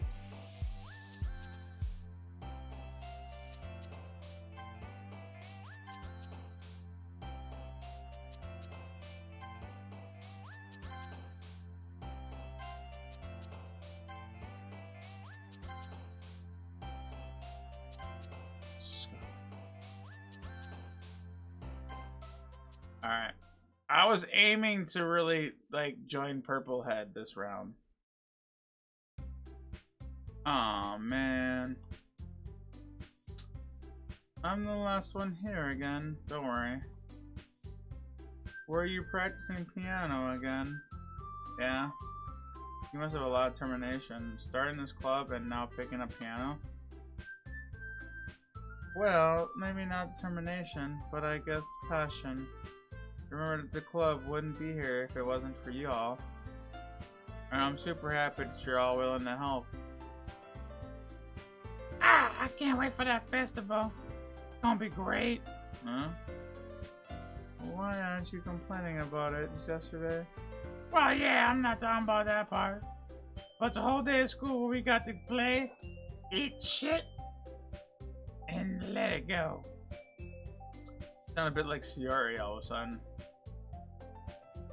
Monica, do they usually have fried squid? Squid. That's a pretty specific thing to look forward to. Oh, come on. Are you saying you don't like that shit? Of all people? I didn't say I don't like it. Besides, what do you mean by you of all people? Because it's all right in your name. Man, ick. Wow. That's not how you say my name at all. Also, that joke makes no sense in translation. Never mind. Let's just focus. Your reactions aren't as fun as Yuri's or Scarry's anyway. Excuse me. Where's Yuri? There you are.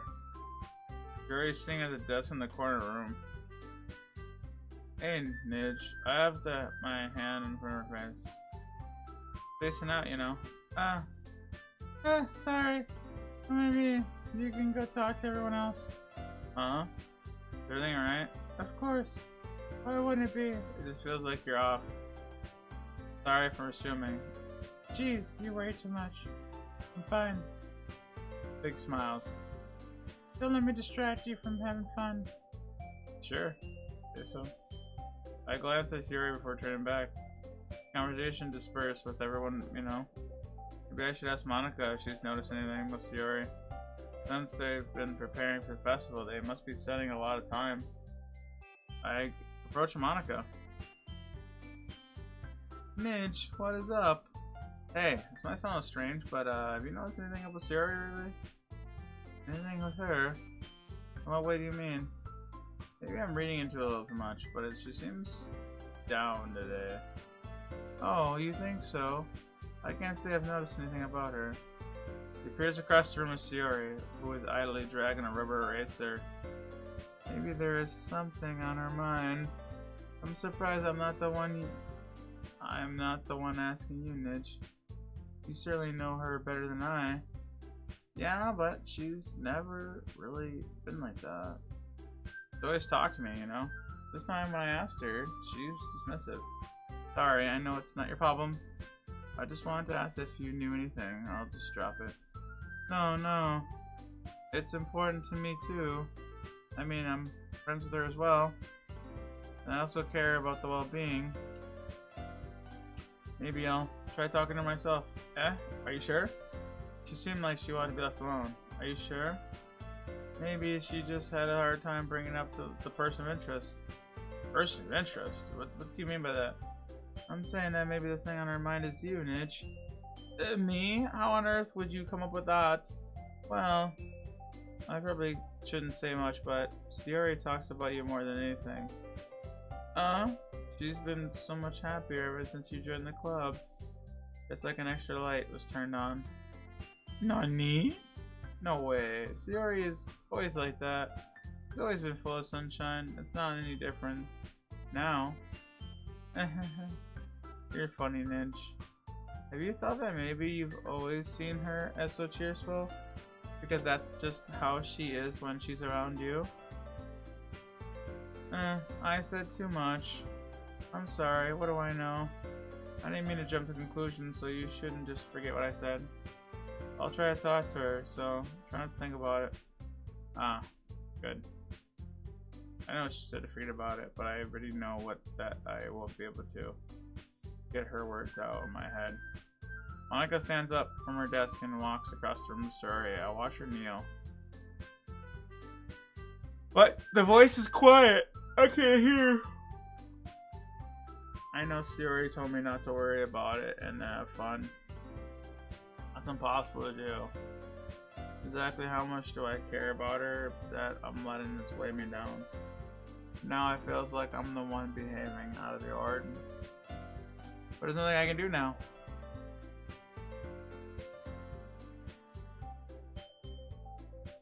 Okay, everyone. After some time passes, Monica calls out the club. Why don't we share our poems now? Before I know it, everything's back to normal. Everyone goes to retrieve their poems. I make eye contact with Monica. I wonder what she was talking about. Who should I show my poem to first?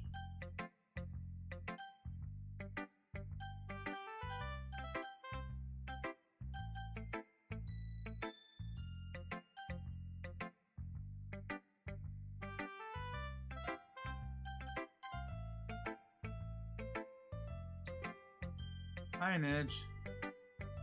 Have you thought about what you want to submit to perform at the festival? Nah. Being in this club is one thing, performing is another. I'll have to give it some thought. No pressure. Before you do, I'm sure it'll turn out great. It'll make us more happy. Anyway, look at my phone. I was going, oh, in my head. It's really metaphorical. I'm not sure why, but I didn't expect you to go this deep. I guess I underestimate you. It's easiest for me to keep everyone's expectations low. That way, it always counts when I put in some effort. It's not your favorite though. Well, I guess that worked anyway. You know what? That Yuri likes this kind of shit, right? Writings that's full of imagery, symbolism.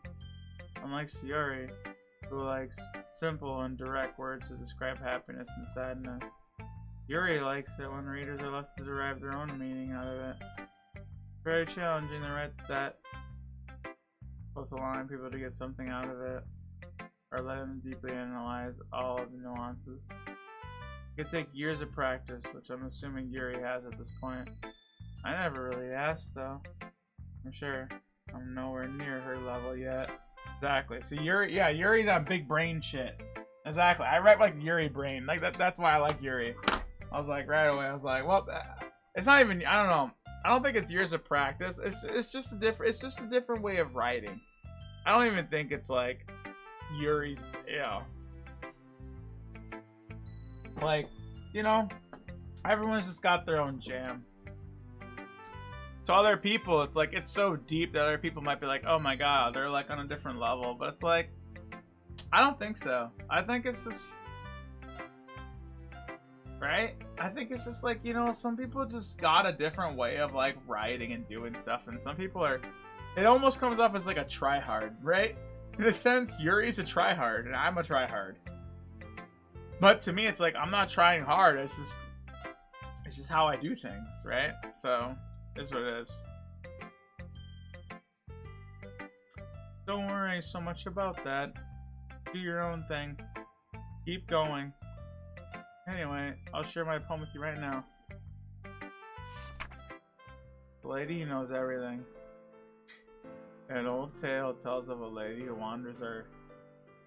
A lady who knows everything. A beautiful lady who has found every answer, all meaning, purpose, and all that was ever sought. And here I am, ever lost adrift the sky, victim of the currents of the wind. Day after day I searched with little hope for it, knowing legends don't exist when all else has failed me, when all others have turned away.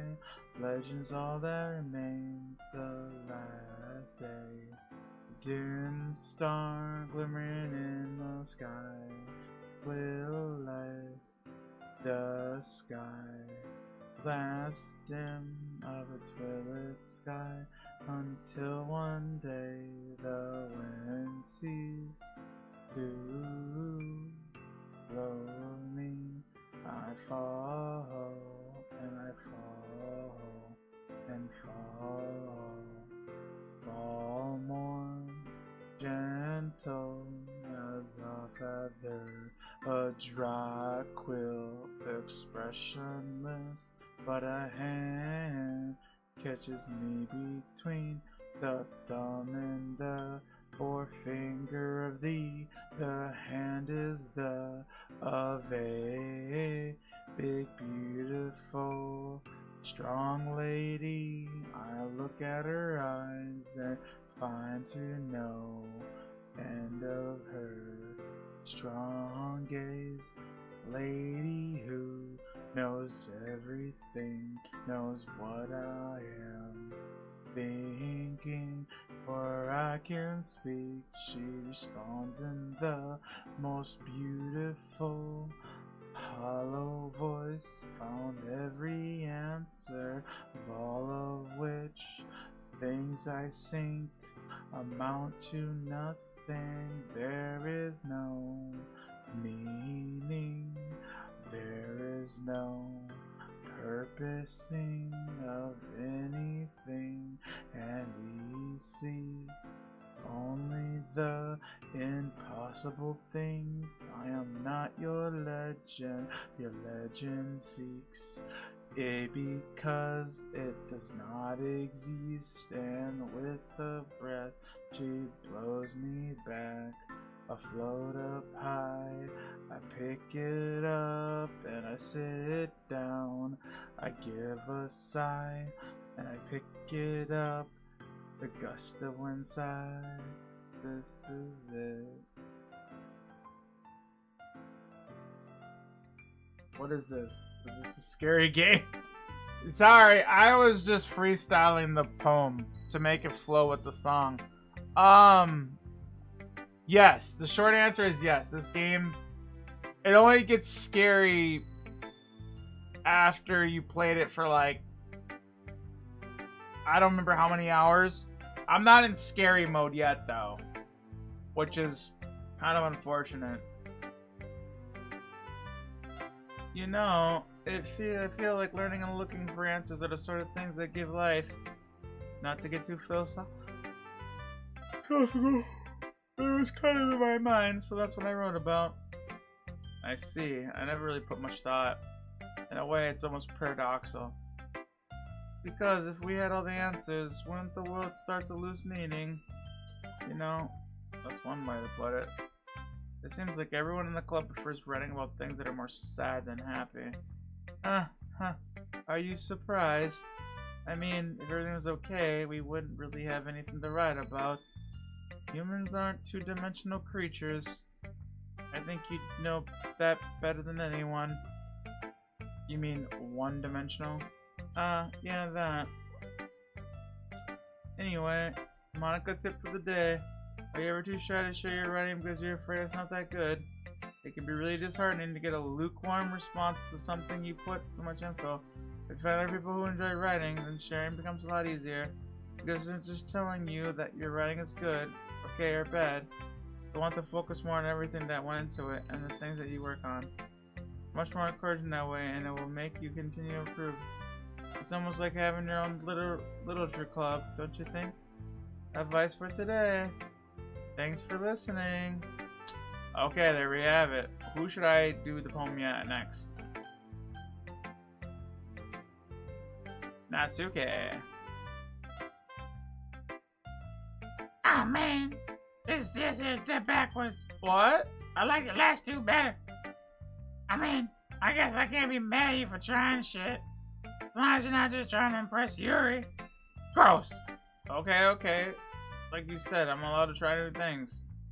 Why are you so emotionally invested in my poems, you know? Isn't that more of a compliment? Gross. I don't care. It's just that one of us in this club has to make sure you're not slacking. Really? Well, what if you ended up just scaring me away? It's not like you would actually do that. You're right. It's kind of fun to hang out here, even if I have to put up with you. Oh! Her elbow connects with my stomach. Exactly. You bit the bow. He said bow. Maybe I won't mind scaring you away after all. I was just joking. I know. Don't worry, it felt good. How the hell do you call that a joke? That fucking hurt. Well, maybe it was funny to her. I guess that's kind of the point. I should really just wash my mouth. Anyway. She holds her poem out to me. I'll be your beach. Oh my, she wants to be my beach. Your mind is so full of trouble and fears that diminish your wonder over the years. But today I have a special place, a beach for us to go. A shore reaching down beyond the sight.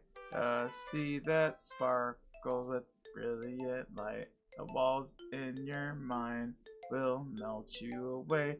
for the sunny glow, which you will know. I'll be the beach that washes your worries away. I'll be the beach that you daydream about every single way, every single day. I'll be the beach that makes your heart go leap in a way you thought had you making you weep. I had you let it go it long ago. Let's bury you heavy thoughts in a pile of snow. But let's not get it twisted. This is a freaking beach.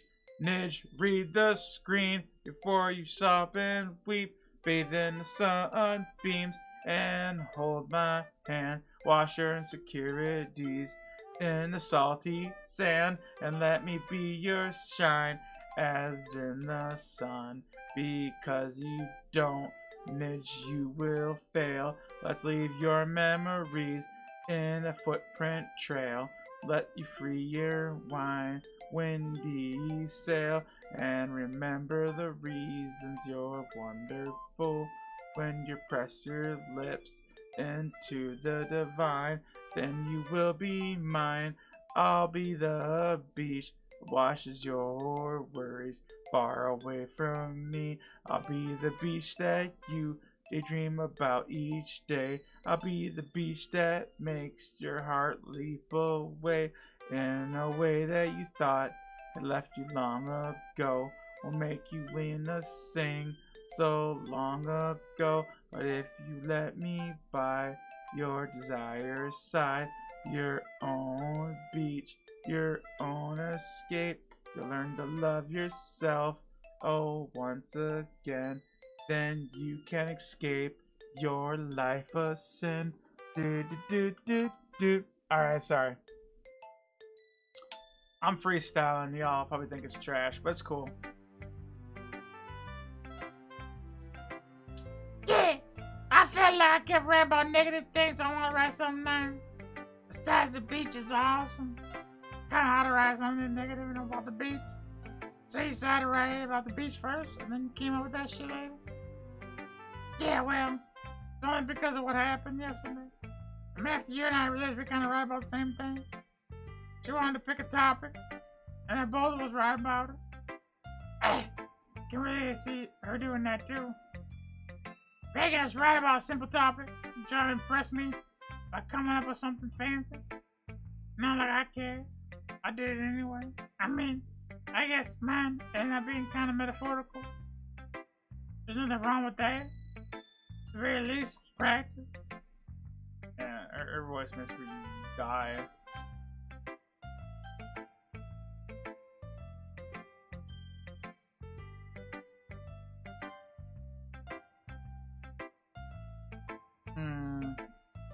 It's nice, I guess. Come on. I already can tell you don't like it. Well, you don't need to worry about that. Well, I think after all, you wrote this for someone else. Oh, probably Yuri. Wow! I didn't write this for anyone. Maybe. That's not really what I meant. It's okay. You're making new friends. That makes me happy. And you're happy too. Right? In this club. Well... do I check a macro? No, not really. Of course I am. Good. That's all that matters to me. Thank you, Nidge. Anything wrong? Nothing. I'm just a little tired today. Alright, just tell me if you need anything. I will. Don't worry about me. Go play with everyone. You insist. Yay! I'm gonna go home earlier. Uh-huh. Tell Monica I wasn't feeling well. See you tomorrow. She left. Wait, she only had to read her poem. Nidge, this is wonderful. I can feel the emotion that you poured into it. Is this the result of trying what I suggested yesterday? I guess. You did a good job explaining it. I really wanted to try to something different. She just swallows. Even her hands are sweaty. I'm not used to this. Used to what? I don't know. It's fine. Take your time. Keep breathing and clutch her dog. I know that Yuri likes to think before she speaks, so I offer that patience. Yeah, just being appreciated like this, I guess. It probably sounds stupid, but seeing someone motivated by my writing, it just makes me really happy. Are you saying you've never shared your writing? Really? I don't believe it. I really only write for myself. And besides, people would just laugh at me. You think that? Huh. Even your close friends? For some reason, Yuri doesn't respond. Yuri. Nidge, during lunchtime I eat by myself. Did you know that? It's a great time to find a quiet spot and do some reading. In fact, I always have some books for myself. You could say I enjoy reading. Well, that's one way of putting it. But books are so full of amazing, inspiring people. People you want to fall in love with, or people you just know would make really good friends. Cheerful people who always put a smile on your face, or deep thinkers and problem solvers who discover the mysteries of life. But when you look at it this way, I'm surrounded by friends every day, you know, and those friends don't laugh at me. They don't tease me for spacing out. They don't make fun of my body type. And they don't hate me for acting like a know-it-all. People say that about you? I'm not a know-it-all, Nidge. The opposite, I don't know anything.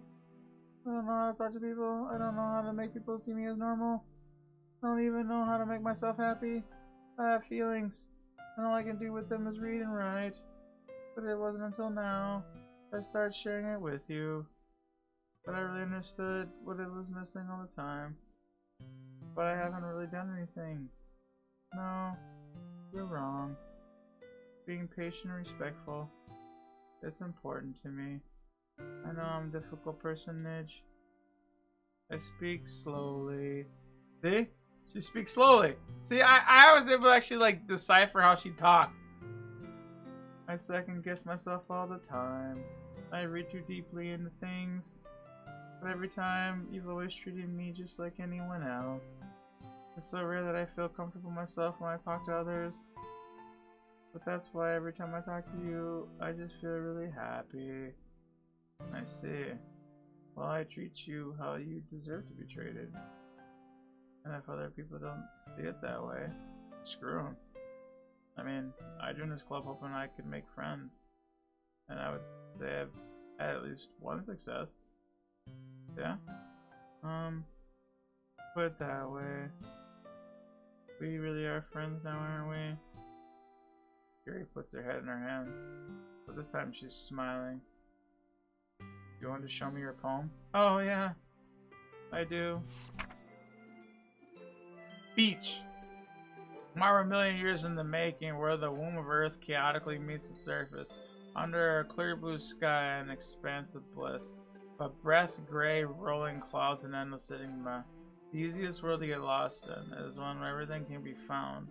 One can only build a sandcastle where the sun is wet, but where the sand is wet, the tide comes.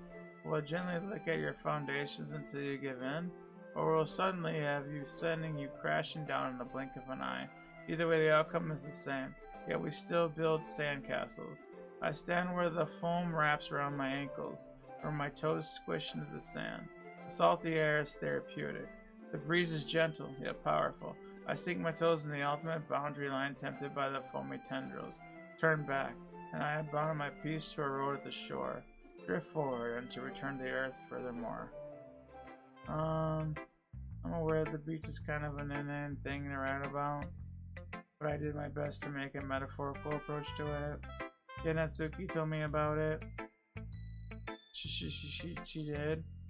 She didn't say anything weird, did she? She just wanted us to write about the same topic again. I suppose it's better compare difference in our writing styles. Anyways, it was her idea. Oh, I must have read myself on accident, my bad. Knowing her, it's no surprise that she wants to do something.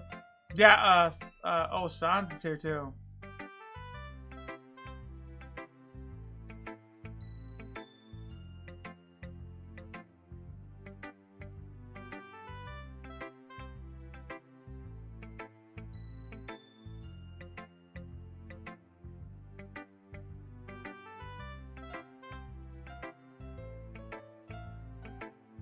Yeah, but yeah, responding just 0 is oh, never mind. Yeah, save.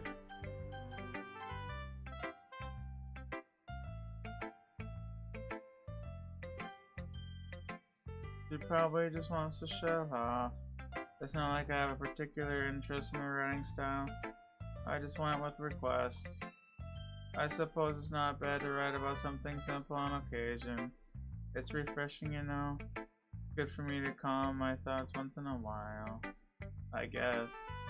Thanks for sharing. Okay, you three, we're all done sharing.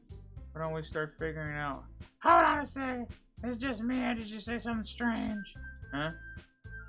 Something did sound a bit unusual. That's right, you deviated from your usual catchphrase. Catchphrase? I don't have a catchphrase. Jeez, why is it so weird today? Look, even Yuri isn't immune to it. Stagnating air is common foreshadowing something terrible is about to happen. In your books, maybe. Look, the only thing different is that Sayori isn't here. It seems you're right. Sigh. Sayori always helps lighten the mood, doesn't she? Almost like everyone's balance is thrown off when she's not around. Why the hell did she run off to anyway? I thought she just wanted to pee. Natsuki, please show some decency. Come on. She actually wasn't feeling too well and went home. Is that so? I hope she's alright. Seriously? Of all the times to not go home with her, you picked the time she's not feeling well? So much for you two being lovey-dovey. No. First of all, stop misunderstanding my friendship. And second, she's kind of been avoiding me, you know. I didn't want to force it. Oh. A curious expression coming from Yuri. Calm down, guys. I talked to her earlier and everything is fine. What did she say? Anyway, we need to figure out the rest of the festival preparations. Let's decide what everyone will be doing this weekend. I already know what I'm doing. That's right. Natsuki's making cupcakes, but we need a lot of them. And different flavors. Can you handle that? Challenge accepted. And for myself, I'm going to be printing and assembling all the poetry. Sayori will be helping me to design them. As for Yuri, you can, can you help me come up with something for Yuri?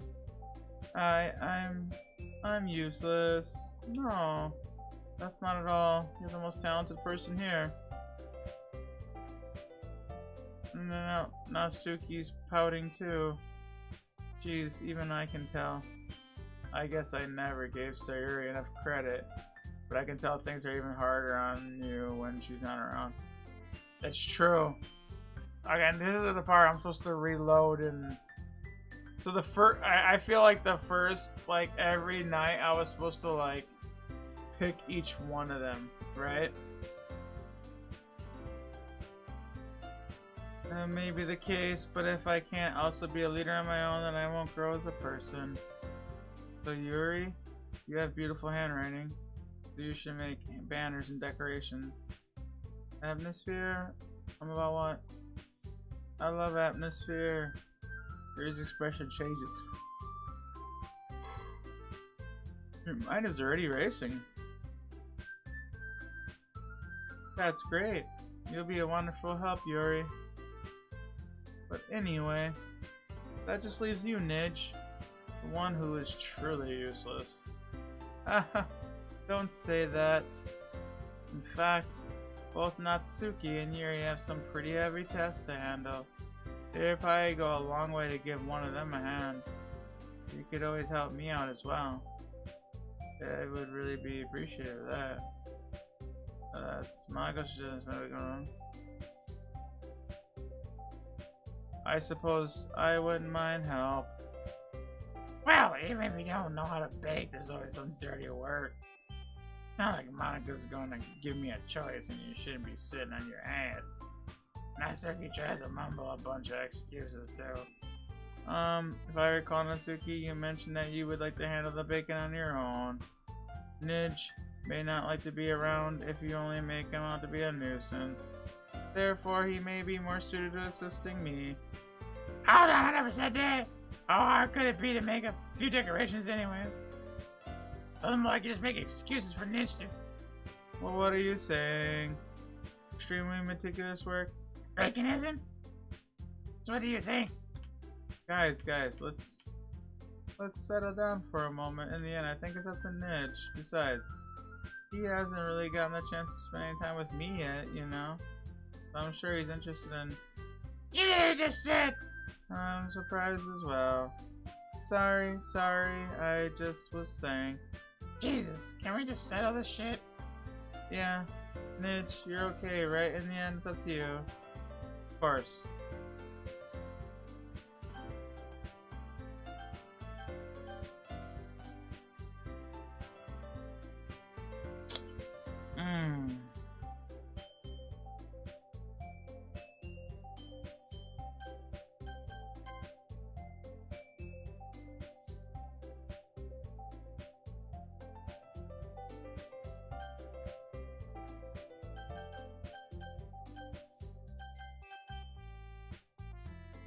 I want to say spend it with Monica, right? Like, I kind of feel bad. Like, I don't spend it with Monica, but Sayori, remember she went home and she was like, "Rawr." I'm like, "Rawr," right?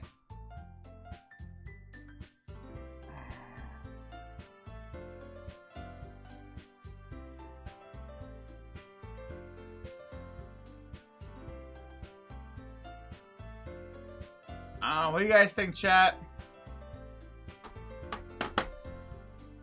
I mean, I've already gave her like 2 poems to Sayori, right? I've totally neglected the little itty bitty, like big forehead child. I like Monica doesn't get no love at all ever, right? So like,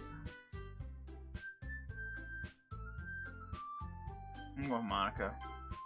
Well, I guess I should probably help Monica. Yay! What's her voice? Yay! You picked me. Hold on a second. Yeah. Monica, you're the one who needs the least help. But I agree, Natsuki. Not only is your work almost suitable for one person, but you already have Sayori as well. But Nidge was the one who... Doesn't matter. You're the one who scared him into picking you in the first place. You're the president. Supposed to be responsible. Monica, you should make an ulterior motive to interpret the decision. Ulterior motive? What are you saying, Yuri? In fact, it sounds like you guys are the ones with ulterior motives. Excuse me? Otherwise, this wouldn't have been made out a big deal. That's completely false, Monica. Yeah, we have a lot of work to do. I'm just get a job, motherfucker. Maybe that's true. Think of the club, Monica. If we want our event to succeed, then we need to appropriately distribute our resources. So are you going to do the right thing, President? Okay. I get it. It's technically most logical for Nidge to help one of you. So, I guess that's what we'll do.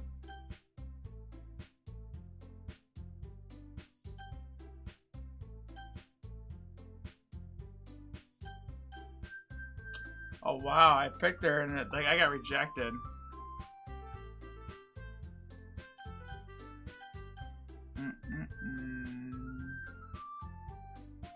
I'm going with Sayori then.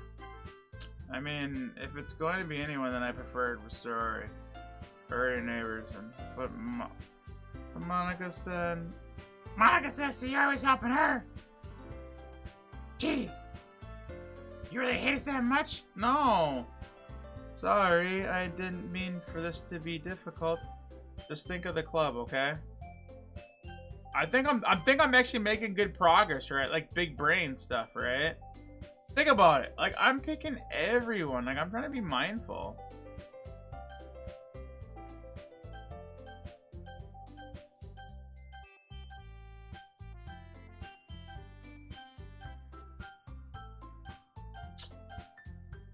I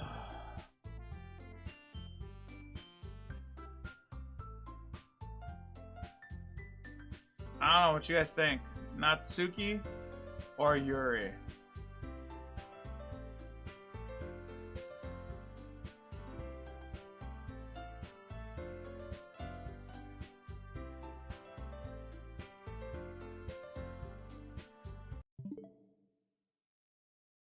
Alright, sorry. Making sure my remote, my controller good.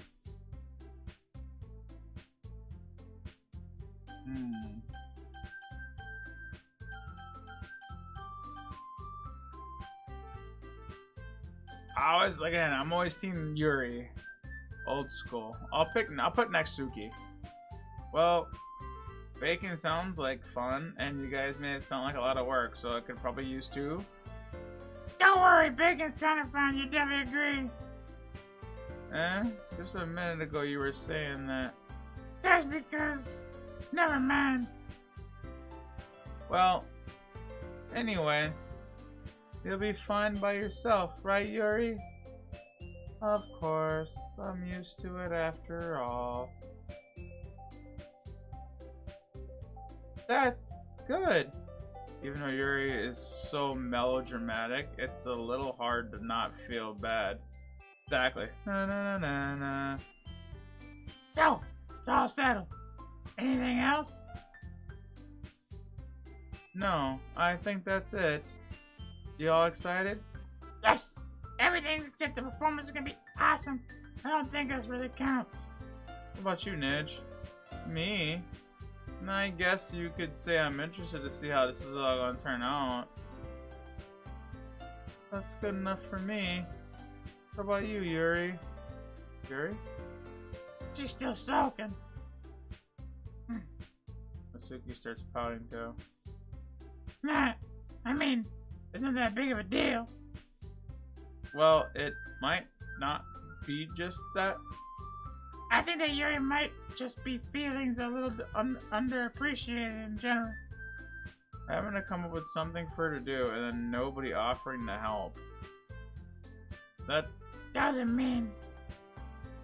Natsuki glances back and forth between everyone. Look! Natsuki goes over and over and puts her hands down Yuri's shoulders. Yuri, you really are the most talented one here. And you're going to help make the event a lot more fun and welcoming. I mean, cupcakes will probably help, but you're going to make the atmosphere special. That'll be way more important for the people and the way they feel during the performance. So, you need to stop being dumb. Give yourself more credit. Natsuki releases her hand and turns around to face the others. You didn't really mean that, did you? Not really, but... Yuri isn't the one surprised. Monica and I are also taken aback by Natsuki's words. Yo, that's actually like really, like, I have to give her credit, right? Like, we have to. That's actually like really good talk. Natsuki, of all people, to be saying such encouraging things. But I begin to understand.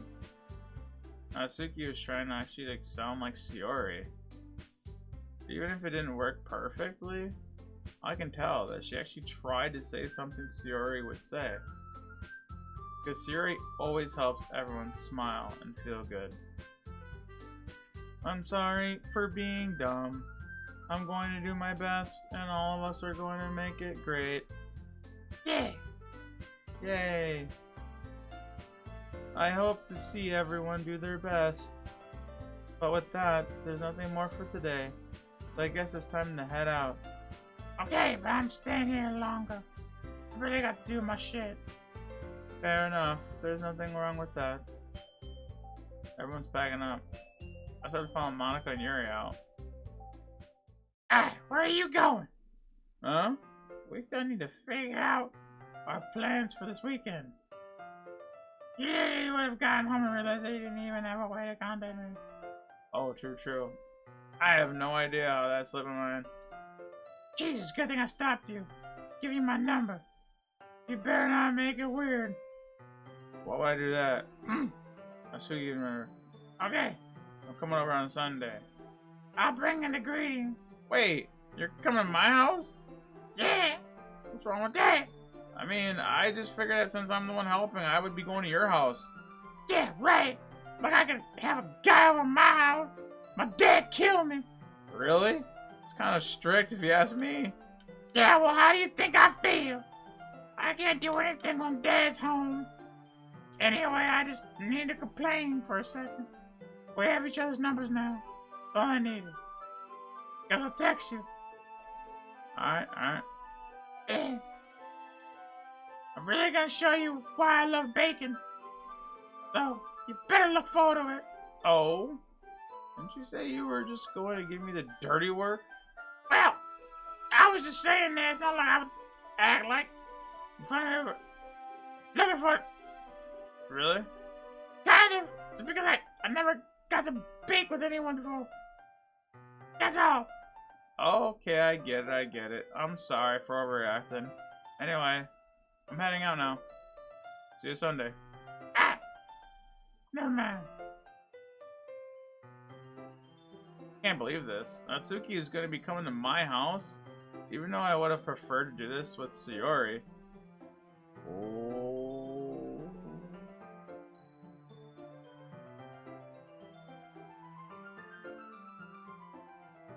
I picked Monica and I picked Sayori, right? It's right. I did the right thing. My anxiety is shooting to the roof. I guess I've gotten pretty used to handling her at this point.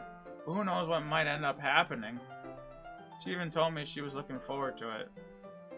Why do I feel nervous? It's not like we feel that way about each other. Besides, like Monica said, it's the club. Nothing to worry about. If I just go with it, I'll have a good time. Today's Sunday. I'm getting increasingly anxious about this visit.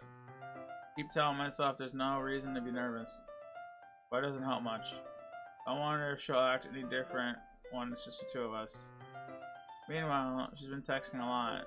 We're seeing each other one after exchanging numbers to double check, but it turned into conversation. She's almost a different person on the phone. And tons of emojis, cute languages. She also really likes complaining about things, but I kind of saw that coming. But putting Natsuki aside, I haven't heard a thing from Sayori since she left. It's not like we text each other all the time, but I've been worried. Between what Sayori said and what Monica said, is it really okay for me to put Sayori's feelings aside? She might need me. Uh-oh. Uh-oh! I decided to visit her. Rather than asking, I simply tell her I'm coming over. Once every year, there's a knock on the door. Again, we used to play so often that we made it a habit simply entering each other's houses. Bruh. Very anyone first floor assumption. Very strange of her to not greet me. Or if I meet her. Jerry? Hi, Nidge. I sit down. Jerry forces a smile, but it's easy to tell that she's different. There's a minute of silence. You haven't come over like this in a long time. You're right. It has been a while. How much has changed? As messy as always. So recognize the same stuffed animals. If you came over more often, there wouldn't be a mess. That's because I've been cleaning it for you. How come you suddenly wanted to come over? Aren't you supposed to see Natsuki today? Well, yeah, but... Wait, how'd you know? Sayori had already left by the time we decided last meeting. Monica told me. It's only natural for her to keep me informed. True, true. But what's about you? Aren't you gonna be helping Monica today? Of course. But I'm just helping her online.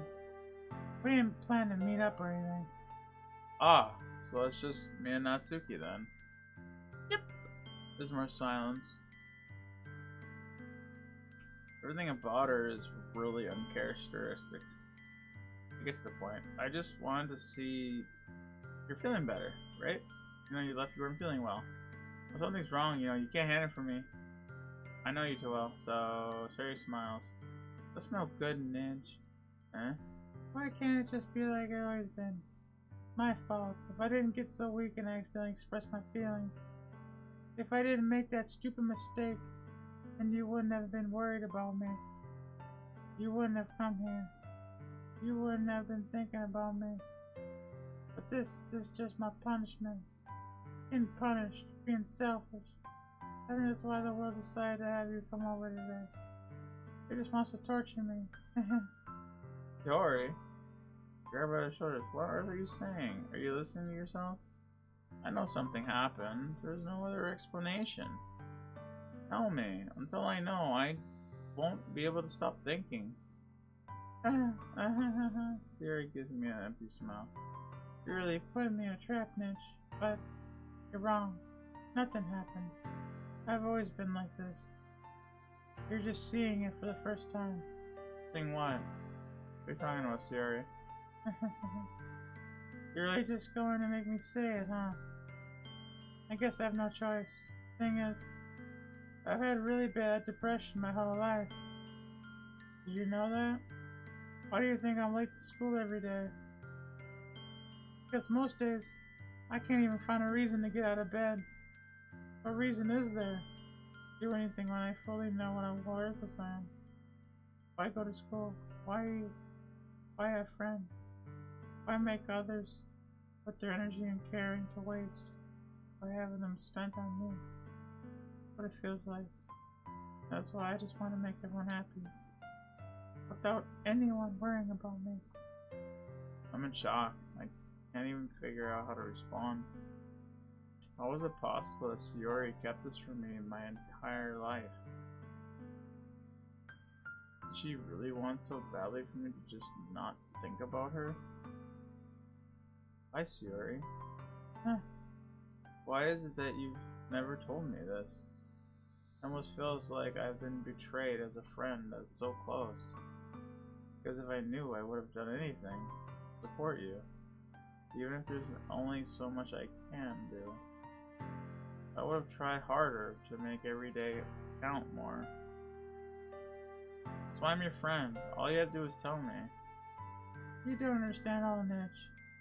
Why do you think I didn't tell you? Because if I told you, then you would have to waste effort caring about me instead of doing important things.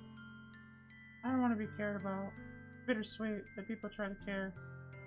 It feels nice, but it also feels like a bat being swung against my head.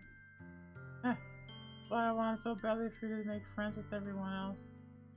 Helping everyone be happy together is the best thing for me. But then I discovered something else. Seeing you make friends and get closer, it feels like a spear going through my heart. That's why I decided the world just wants to torture me. Every path leads to nothing but hurt. You're right that I don't understand. I don't understand your feelings. But I don't need to understand. Whatever it takes for me to help you to stop hurting, that's what I'll do. No, Nidge. There's nothing. The only thing that could help is if everything could be like it always was. I'm selfish. I finally showed you what a horrible person I am. Oh, she's crying. I made you join the literature club because I was selfish. And I was punished by my heart hurting in a way that I couldn't understand. And now you came here and I made you hurt too. I'm weak and selfish. Go for his classic meatloaf? Right on, dude. Oh, it's my brother? Oh, he's alright now. He's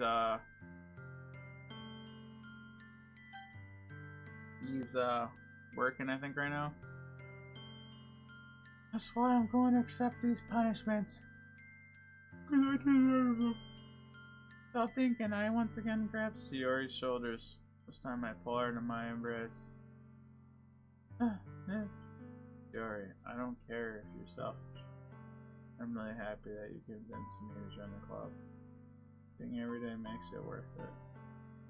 If I make friends with everyone else, then that's just a bonus. But please never underestimate how much I care about you. I wouldn't have it any other way.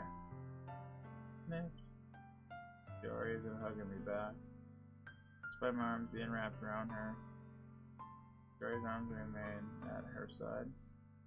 She's sobbing. No, don't do this to me, Nidge. Scaredy barely manages to speak when her sobs. I don't know if I'm doing the right thing, but all I want is for her to know that I care. If you have it in you to call yourself selfish, then you have to let me be selfish too. No matter what it takes, I'll figure out what needs to change. I'll make these feelings go away. And if there's something that you need me to do, then you'd better tell me. I'll get mad, if you don't. I don't know. I don't know. Finally, Scaredy puts her arms around me. I don't know anything. It's all scary. I don't understand any of my feelings. The only times I'm not feeling anything is when I'm feeling pain. Yeah. Your hugs are so warm. That's scary too. Scaredy lets me go. As she does so, I let her go. The festival's tomorrow. Yeah. It's going to be fun. Yeah. How would you like for me to spend it all with you? What I want, I promise. I think that would be nice then. Yeah. She wipes her eyes. If I could spend the whole day here, I would. Of all days, this has to be the one where I have other plans. Maybe I should cancel. No, don't. Please don't. If you did that, then I wouldn't forgive you. But it's almost time for Natsuki to meet me in my house. At the very least, you want to come? Yeah, come with help. It'd be fun. To my surprise, she shakes her head. Sorry, I don't know if that would be good. I understand. It's kind of hard for me to understand, but I'm trying. It's okay. Don't worry. See you tomorrow, okay? Alright, I look forward to it. I say goodbye to Sayori and go home. I find myself feeling uneasy. It's hard for me to keep thinking about it when Natsuki is about to come over. I think Sayori's right. I shouldn't be worrying though. We're definitely gonna have a great time. I should just focus. Remember when you play Call of Duty?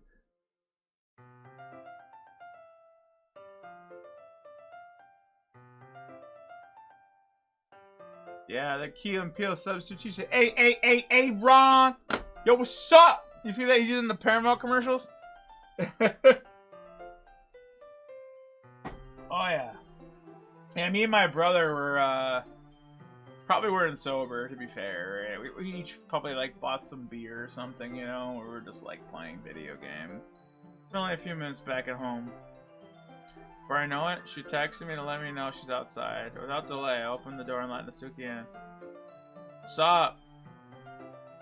I don't know what I was expecting, but seeing Natsuki in something other than her school uniform, it threw me off. Seeing her in such cute clothes makes the uniform seem totally unfitting. Jesus, don't make it seem so awkward. It's gonna be a long afternoon. Don't be weird just because you're not used to seeing me outside of school. Coming in. I see you brought a lot of stuff. It's carrying a large bag. It's probably full of baking stuff. Well, I didn't want to come all this way to find out that your kitchen isn't equipped.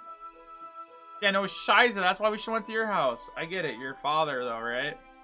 You bought everything I asked, right? I did. If your father's so controlling, then how the hell did he let you leave to come here? Right? Right. I suppose. You left with all that stuff? Maybe you hid it. Maybe you went out and bought it first and came over. I don't know. Yesterday, Natsuki asked me to buy a bunch of ingredients. Okay. There's the answer. Good. Glad I could count on you. Of course. I'm surprised to hear Natsuki suddenly say that, rather than something snarky. Can it be that she is a little different outside of school? Go to the kitchen. What? You're not even gonna offer to take this heavy bag from me? Where's your hospitality, Nidge? Oh, come on. Since when did I need to be a gentleman? Bruh. Yeah, with her attitude, you gotta act. You gotta respond to her the same way. I'm sorry. Grab that bag. This is actually freaking heavy. Ha! I carried all the way here. Impressed? I see now. Yeah, I am impressed. Seems like I always underestimate you. Because I'm so small. You jerk. She hits a fist in my chest again. Bow! Your size has nothing to do with it. Do you really hate being small? Not like I hate it. I mean, sometimes I like proving people wrong, but they only think I'm worth my size. Fun when I get to be small and also better. But, never mind. What do you make me say? Don't think you can make me talk about weird things because we're not at school. Are we getting started or what? There's a little more to you then. You're more fun than you just speak after like that. Hey! Now you treat me like a kid. I was just trying to be a little nicer, you know? Just because I don't have a mature and sexy figure like Yuri doesn't mean you should treat me like a...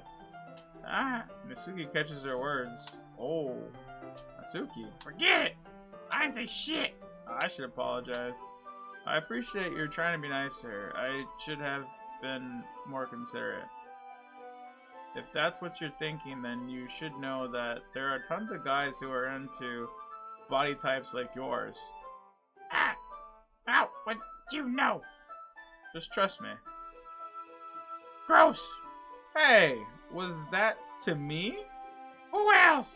Man, let's just get started then. You get all sour when a girl calls you gross. I found your weakness, Nidge. She smiles deviously. Pardon me then. Well, if Natsuki says to dish out more insults like that, there's no way I'm not fighting back. But she's satisfied enough for now. I'm starting to pull things out of her bag. We're gonna get started. Before long, the whole kitchen is a mess. Spoons, dirty bowls, flour, spilled fluid, plastic bags. The mixer isn't big enough to make all this at once, so we've had to do it several. Meanwhile, Natsuki is babysitting all of my movements to make sure I don't screw this up. Nidge, where did you put that food coloring? The batter's going in the oven soon. I need to fill the trays. I think it's still in the bag next to the table. What are you using it for? To color the batter, cuz. I'm making each tray different color.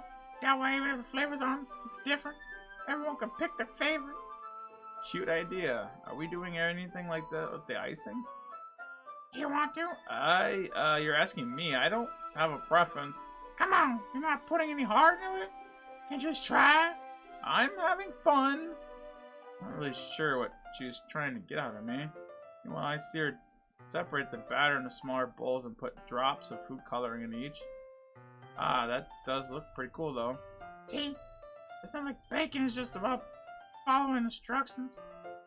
Presentation is where you get to be creative. It's a million times more worth it in the end than just looking at it. Make everyone's eyes lighten up. Why do you sound like Waluigi? You don't sound like Waluigi. Waluigi, I don't know, he sound like that. He sound like this. Waluigi. That's pretty funny.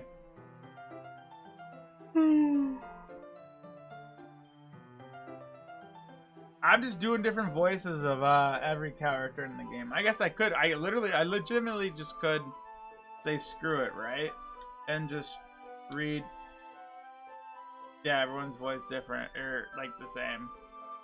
But I like to try to separate the voices. But you're right. Maybe I should just go to like default reading because it's taking probably longer, right? What the one you made my first day, huh? I recall Natsuki. Oh, I recall Natsuki proudly presenting her cat-shaped cupcakes. Shiori and Monika's delighted expressions. I wonder if I can make Natsuki proud. Yeah, maybe I will use the food coloring. Sounds like you're starting to understand. Make sure you completely finish the icing before you mess with that color. Yep, I'm getting there. We're using the electric mixer for the batter, so I got stuck. With a whisk and a huge bowl. This is lumpy. Are you trying? I'm trying. It's just hard. Jeez, I'll be all night. Here, look. She grabs a whisk from me and uses her other hand to tilt the bowl back. Really need to beat the crap out of it. After a few seconds, the icing has improved. See? As if to emphasize, Natsuki sticks a finger in the icing and pops it in her mouth. I do the same. Hey! She suddenly grabs my wrist. I don't want your gross fingers in my icing. Your icing, eh? Are you forgetting who did all the work? Ooh, I start to fight back, trying to inch my finger in the bowl. Don't make me beat the crap out of you next. See you try, I push harder. Just enough for my finger to reach the icing. I triumphantly scoop some in my finger, just as she tugs with all her might. Ah, The force of Natsuki pulling me across me stumble. gross, you got it on your face. Whose fault is that? Big glob of icing on her cheek. Ah, She tries to reach with her tongue. Too far away. Jesus, you know what? Take this. She instead wipes it off with her finger before shoving her finger toward my face. You wish I'm faster. I grab her wrist with my hand before it reaches my face. Natsuki tries to use her other hand to fight back, but I grab that one as well. Ha! Oh my, I'm pinning her down. This is getting a little intense. Stop. Not until you apologize for calling me gross. Fine, sorry. You know I didn't mean it. It's just fun seeing you react to it. You do that all the time. To me all the time, you know. Say dumb things just to get a reaction. You really shouldn't tease girls like that. Oh yeah? In that case, I probably shouldn't do this either. I take Natsuki's finger and put it in my mouth, looking off the icing. Oh, what? Did you seriously just... Natsuki is so surprised that she can't even figure out how to get mad. Her face is red. Ned, you really shouldn't do that kind of thing to girls unless you really like them. You know that, right? What kind of question is she asking me? How did the mood turn to this so quickly? Natsuki glazes at me in silence. I notice her shallow breath. Why am I starting to feel dizzy? Wow. She said, I took her finger that. My guy's a sly fox, but damn. It didn't work so well, man. I'm a number one. Hey.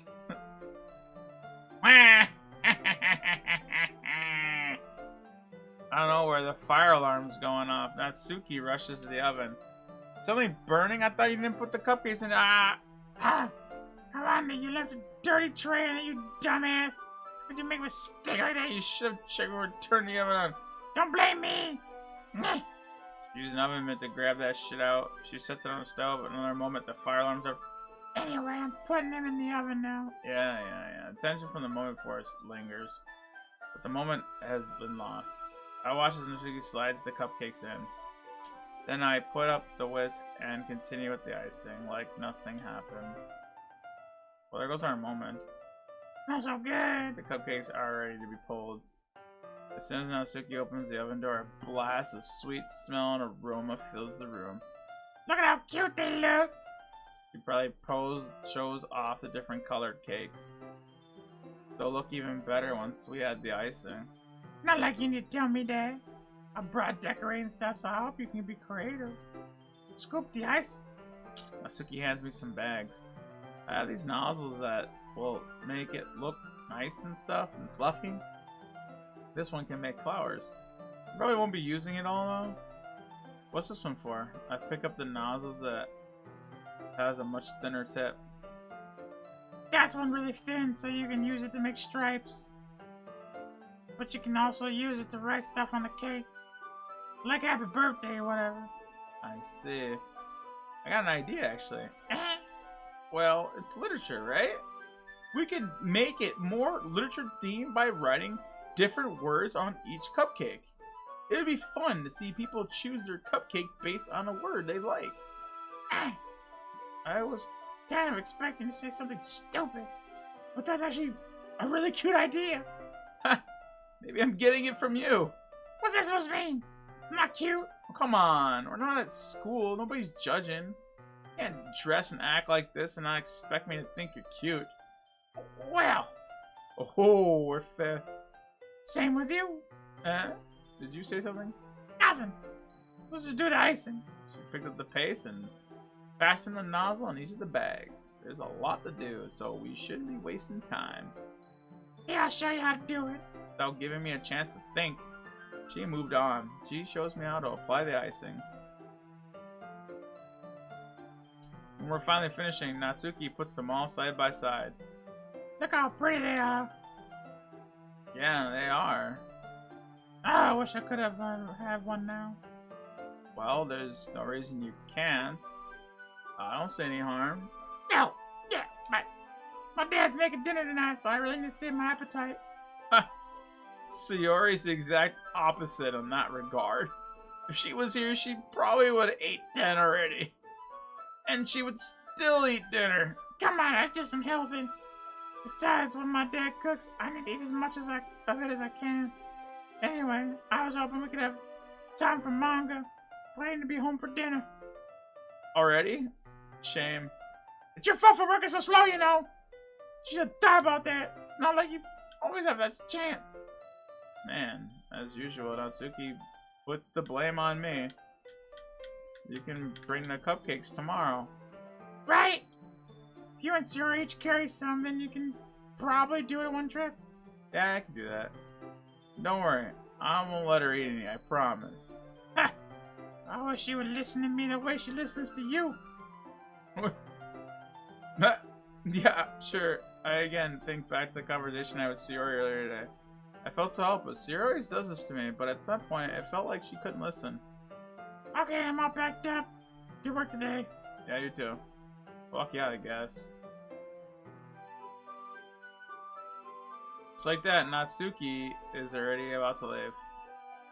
It feels like the afternoon went by in a flash. More than that, did I even take the opportunity to get closer to her like I wanted? Well, I guess I'll be off. Thanks for all that help. See you tomorrow. Wait, Natsuki. Nani? What you said before about not always having this chance. It doesn't have to be that way, at all. I had fun today. You showed me how fun baking can be.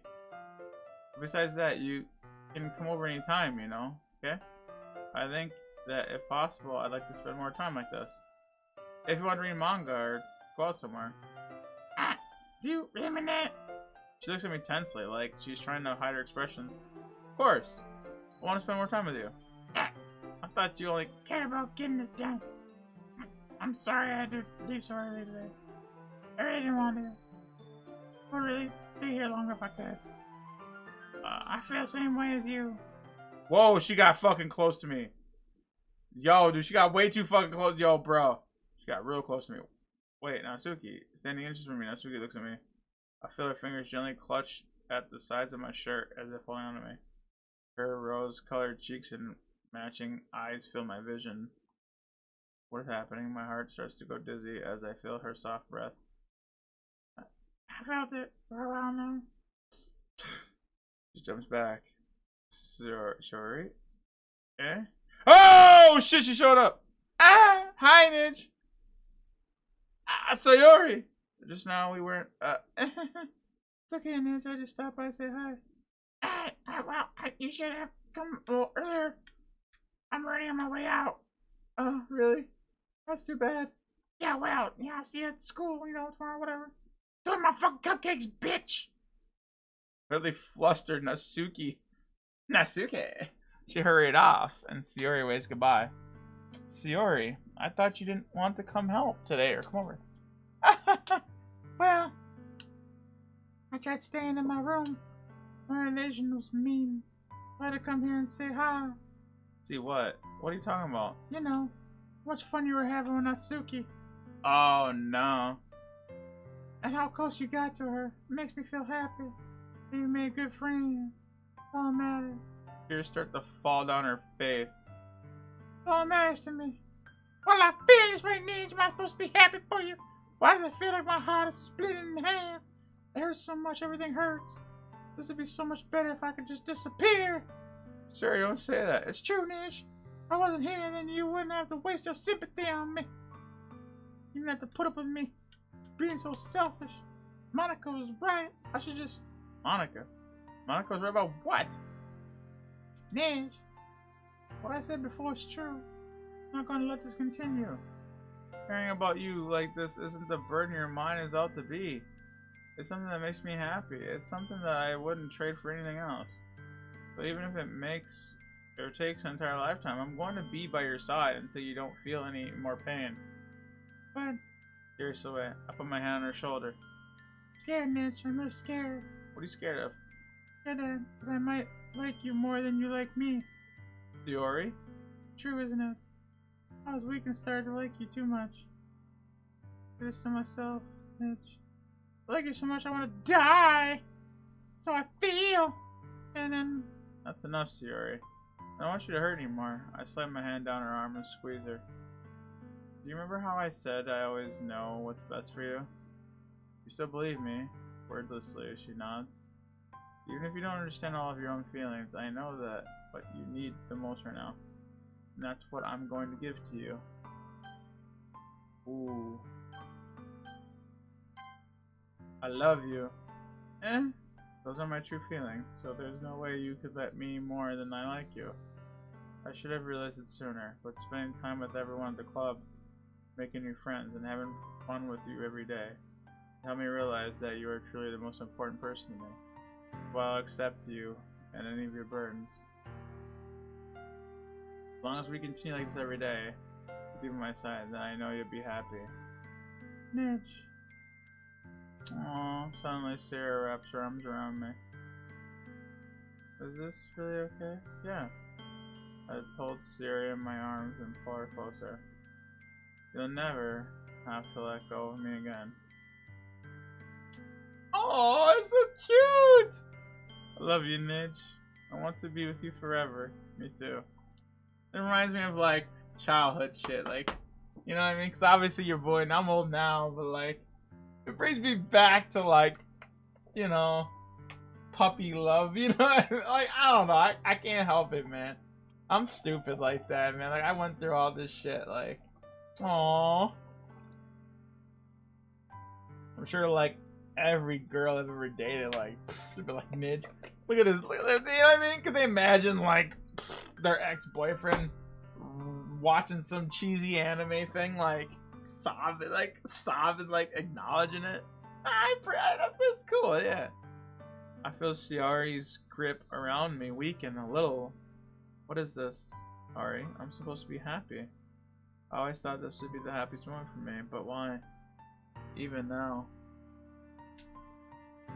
I want the rain go away.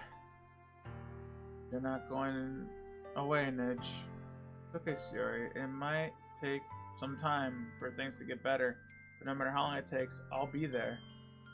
That's all that matters. Okay, I trust you. Shiori and I slowly reach each other, so I guess that makes the festival tomorrow our first date, huh? What are you saying? I don't want to think about those things, you know? I want everything to be the same as always. Even if we really are a couple. I don't know if I could handle anything more. It's really new and scary to me. I understand. We'll go whatever pace you want then. Hey, Nidge. He gazes at me once again. Even if I get really, really sad, this is the best thing for me, right? Huh? I don't really understand what Suri means by that. Are you saying that this is making you feel sad? I don't know. I don't understand what I'm feeling. Like a bunch of thorns when you told me you loved me. Ouch. Wow. But that's why I want to trust you. You know what's best for me. Yeah, I do. That's my promise. I say that, but in reality, I've never felt more uncertain when it comes to Suri. I know that I love her, and she loves me, but I'm having as much trouble understanding Suri's feelings. Even though I can comfort her, I keep wondering if I should be doing something more, or something different. I know these thoughts will continue to plague me until things are back the way they were. Is that what Suri meant by not wanting anything to change? I don't know. But I know that I'll give it everything I got. Suri is the most important person to me. I'll do whatever it takes to make a happy future with her.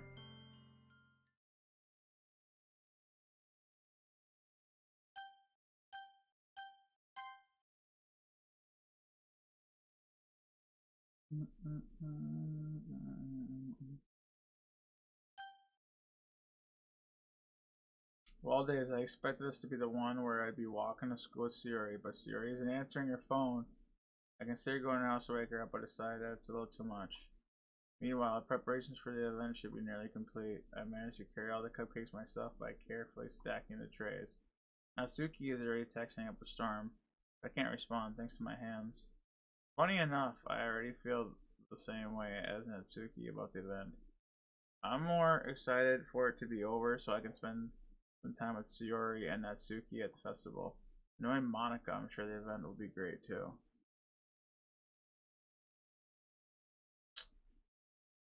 Nidge, you're the first one here. Thanks for being early. That's funny. I thought at least Yuri would be here. Monica is placing little booklets on the desk of each classroom. It must be the ones she prepared that have all the poems. In the end, I found a random poem online that I thought Monica would like. That's the one I'll be performing. I'm surprised you didn't bring Sayori with you. Yeah, she overslept again. That dummy. You'd think that on days this important she'd try harder. I say that, but I suddenly remember what Sayori told me yesterday. I suddenly feel awful knowing it's not nearly that simple. I only said it because it's the way I am used to thinking, but maybe I should have woke her up. Ha ha ha. You should take a little responsibility for her, Nidge. I mean, especially after you exchanged with her yesterday. You kinda left her hanging this morning, you know. Exchange? Monica, how do you know about that? Of course I do. I'm the club president after all. But, I stammer, embarrassed. Did Sayori really tell her this? That we're a couple? I didn't really plan on bringing it up with anyone.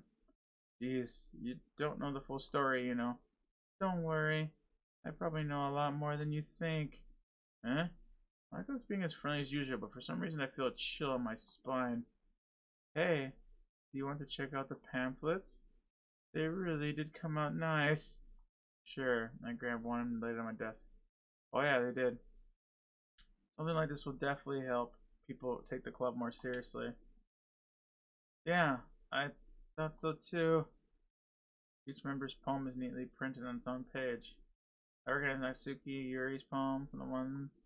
What's this? I flipped to Sayori's poem. It's different. This one I never read before. Get out of my head, get out of my head, get out of my head. My head, get out of my.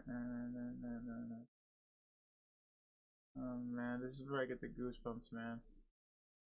Get out of my head before I do what I know is best for you.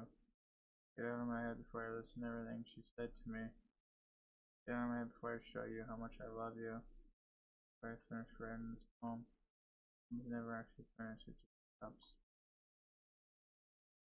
Nani? Reading this poem, I get a pit in my stomach. Nidge, what's wrong? Nothing.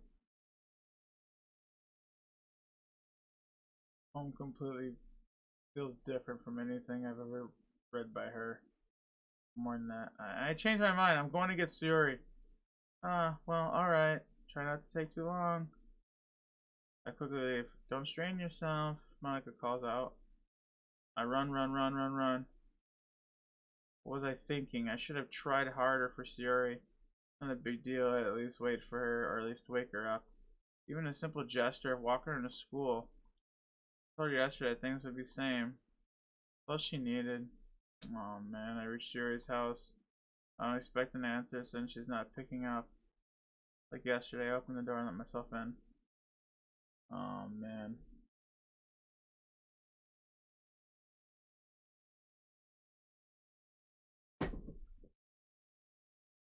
Sayori, really is a heavy sleeper. Can't believe I ended up doing this after all. Pick her up from her house. This really is something that a boyfriend would do, right? This doesn't feel right. Outside Sayori's room, I knock on the door. Sayori, wake up, dummy. There's no response. I really don't have to open the room like this. Isn't this a breach of privacy?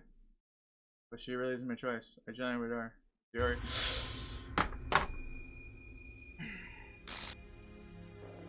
God damn.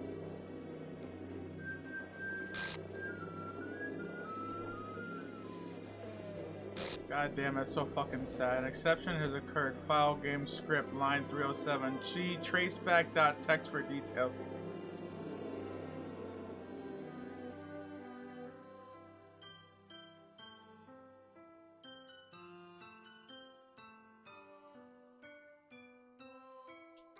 What the fuck? What the fuck?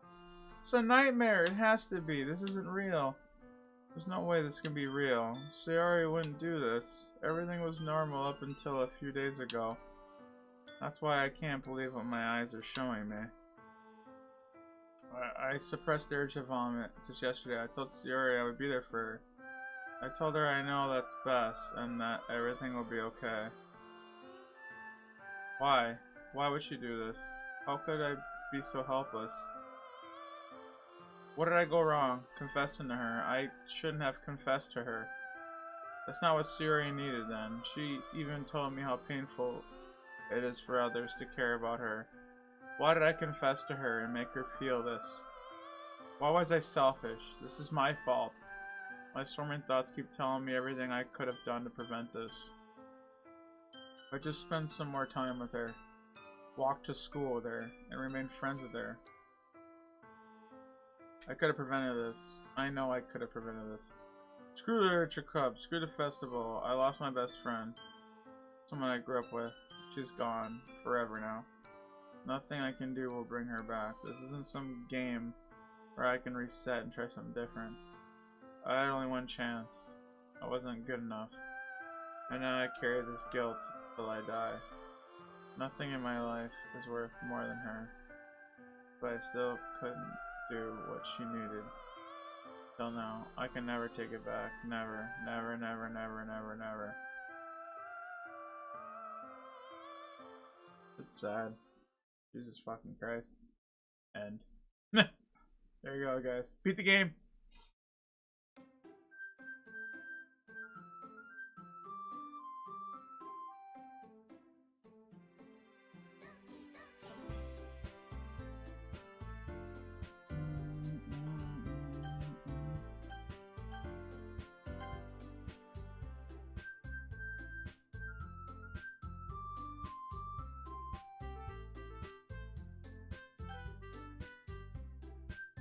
File error. Character / Shiori.card. The file is missing or corrupt. The save file is corrupt. Start a new.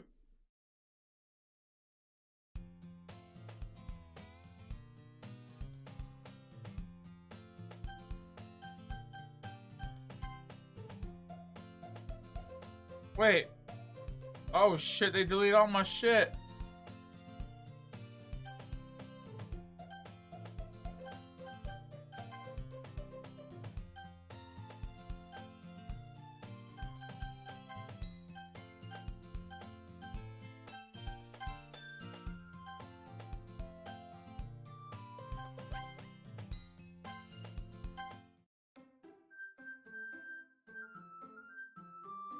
Just delete it now. See that?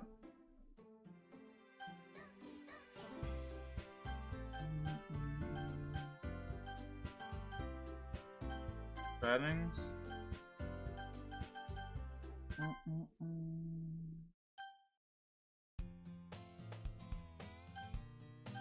Yeah, this just sounds fucking creepy. History.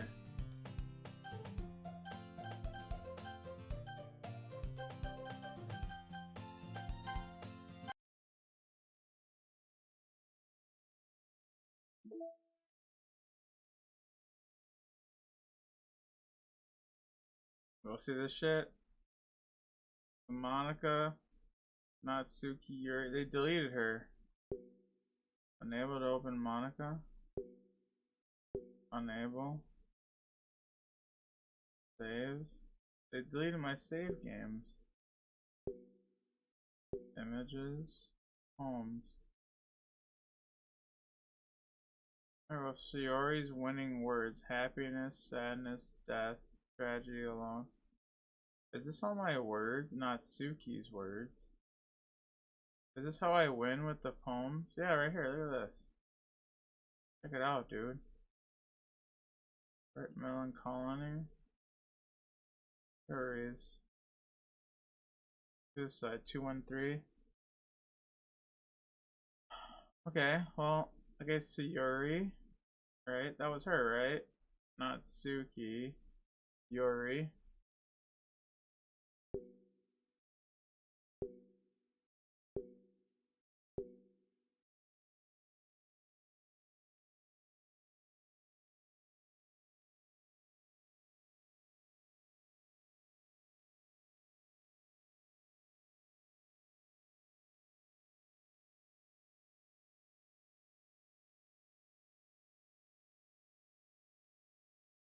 I don't know what the...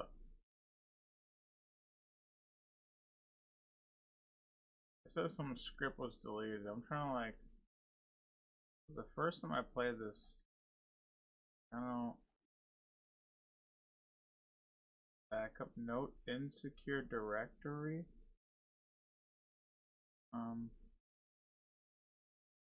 Was waiting for a big black dildo, like something just gonna scare the hell out of me right now. I open the wrong folder, be like, raw, you know what I mean? Ah, Nidge, you know, just scare the bejesus out of me. I'm like, no, don't do that. Freaking game. All right, oh, back up. Meeting notes, test, file, copy, test from disposable, test cases, server. You know who went on too many tangents again. I need to be more assertive about staying focused. Ideas for data, search, visual. Huh? Huh?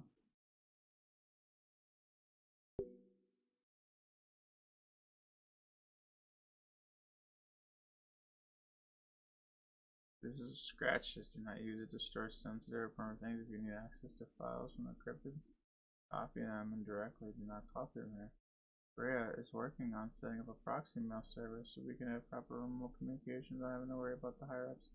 Keep everything off into them. Paula. Okay.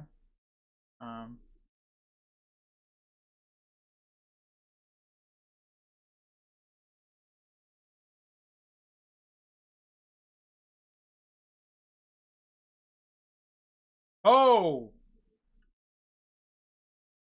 That's a dead body. Uncaught exception. Oh, geez, I didn't break anything, did I? Hold on a sec. I can probably fix this, I think. Actually, you know what? This would probably be a lot easier if I just deleted her. She's the one who's making this so difficult. Ha ha ha. Well, here goes nothing. Okay.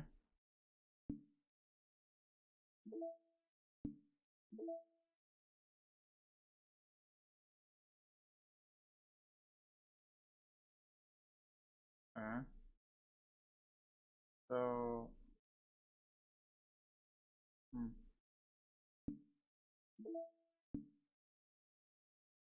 Yeah,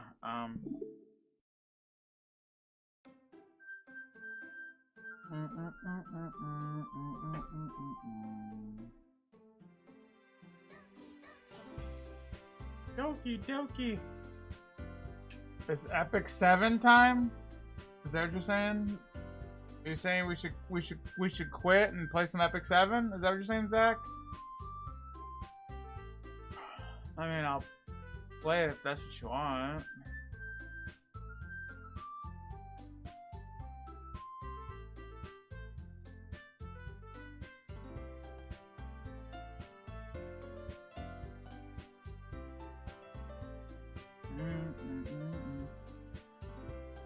To be fair, we've been playing this for almost 4 hours, right?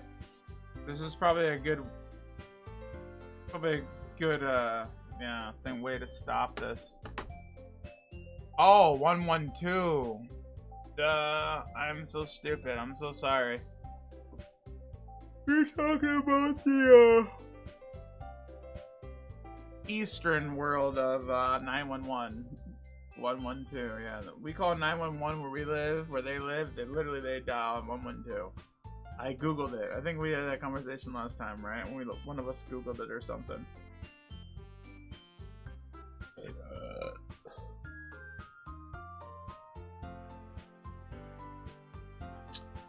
Yeah, I think this is actually a good place to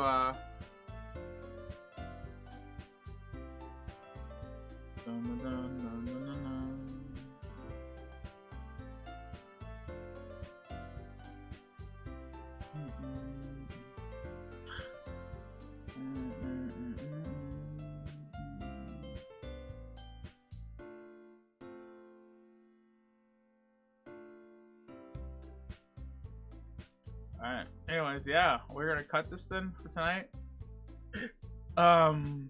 We gotta play again. As you can tell, it's like glitched out. And the file that I read, it was saying some funky stuff, so and I'm going, huh? But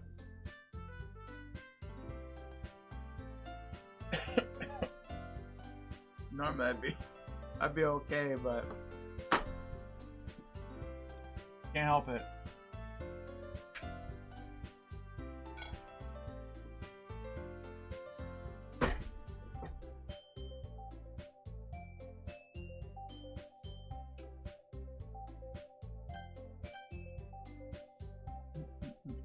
The end of the game was sad.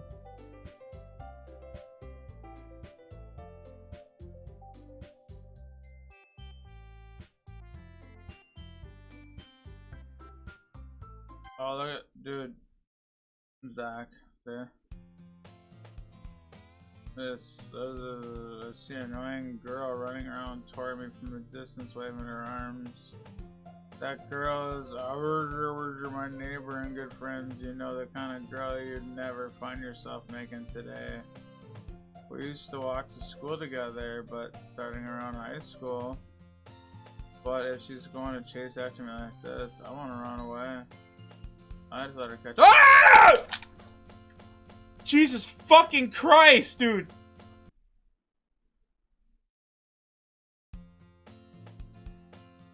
It's an ordinary school day like any other.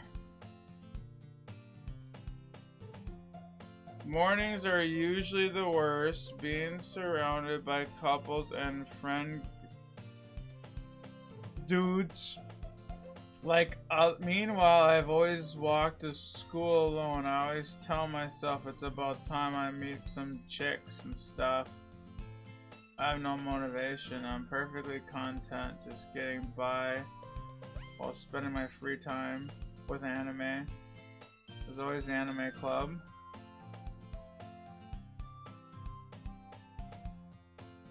School day is an ordinary as ever, and it's over before I know it. After I pack up, I stare blankly at the wall looking at the ounce clubs. There really isn't much interest, as most of them would probably be way too demanding for me. I have no choice but to stare at the anime. Nah.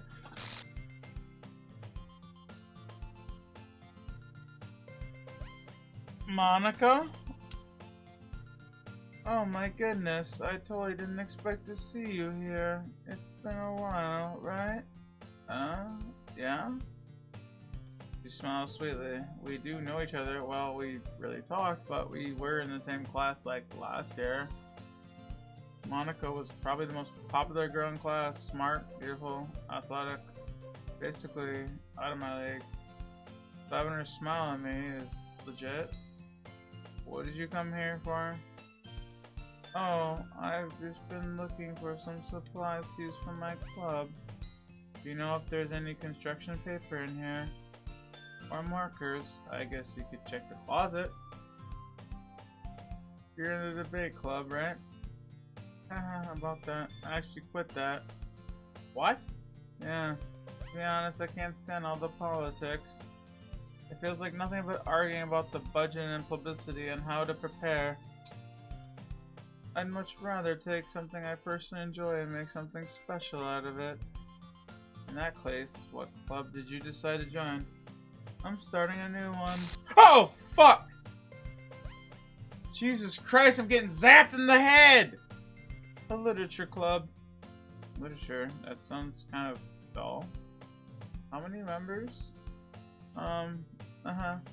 It's kind of embarrassing, but there are only 3 of us so far.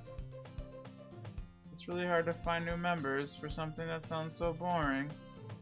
Well, I can see that. But it's really not boring at all, you see.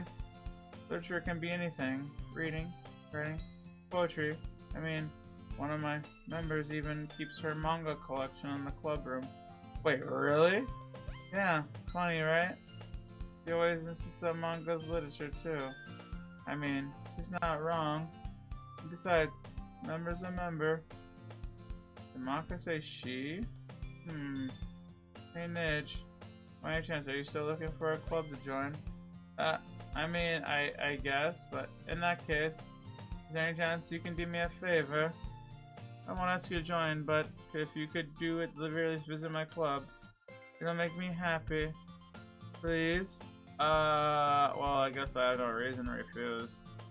Besides, how could I ever refuse someone like Monica? Sure, I guess I could check it out. Awesome! You're really sweet, Nidge. You know that? Yeah, it's nothing really. Let's go. I'll look for the materials another time. You're more important.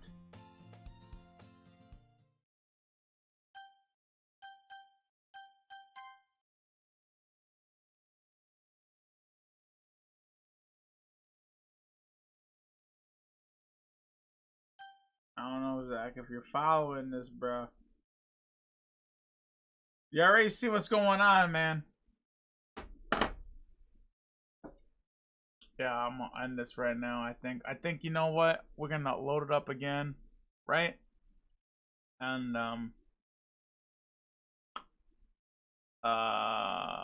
what game do you like? Except 7. No, it's time for that one. Yeah, to be honest, like I'm probably just going to bed here. Like, I know in my heart of hearts and like blah blah blah and like my own health and blah blah blah. You know what I mean? Like, I'll put it this way. Going to bed right now was like, I'll wake up and I'll be able to live stream again tomorrow, right? Like any game. If I stay up tonight and just play any one game, and tomorrow I'll just be like, eh. I think I'll just be like, oh.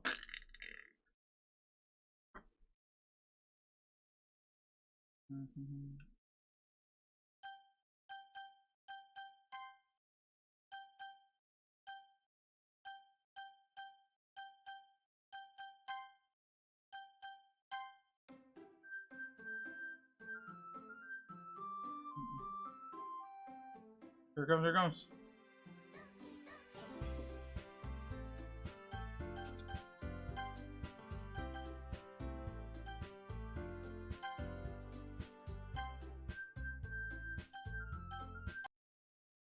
This shit's backwards, which is really freaking weird.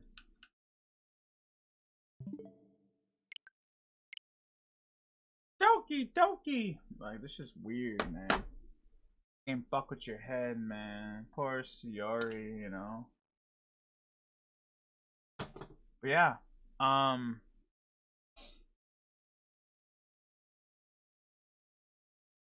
then the game was sad. Is that? Yeah. We'll play again tomorrow, like, or another time. Maybe again tomorrow.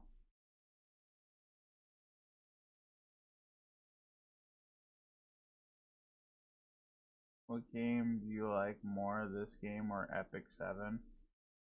Well, Epic 7 will always go in my top 5, or yeah, I definitely would say top 5, because like the fact that I play it so much, it deserves to be in that.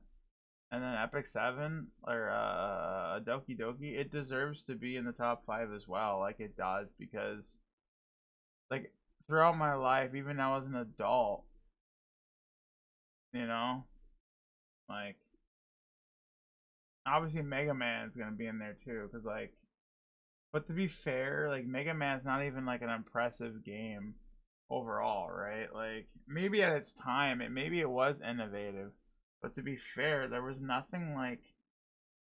It was a very cliche, right? Cookie cutter. They kept making like Mega Man 1, 2, 3, 4, 5, 6, 7, 8, 9, 10, X, 1, 2.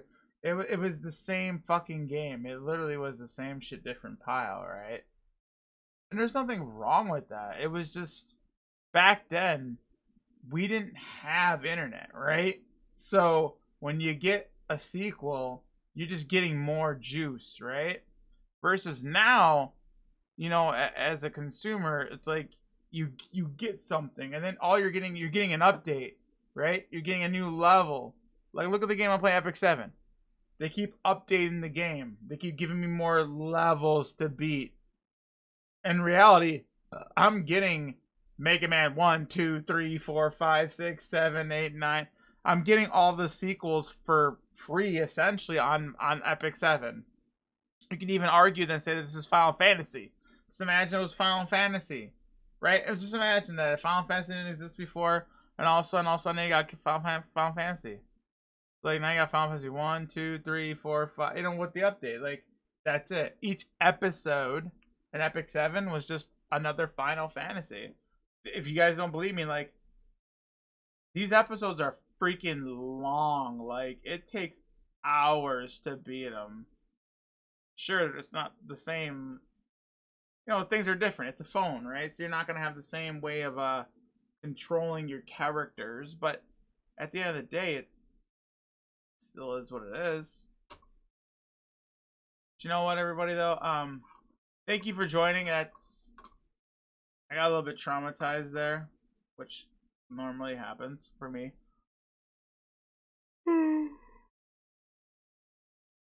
Thank you though for Zach joining. I know you're gone, Zach, because you haven't responded. So, and there's nothing wrong with that. Yeah, I'm gonna go to bed. I think, right? I think it's just the best idea. So, I'll get some rest. Obviously, there's this whole weekend we have for video games.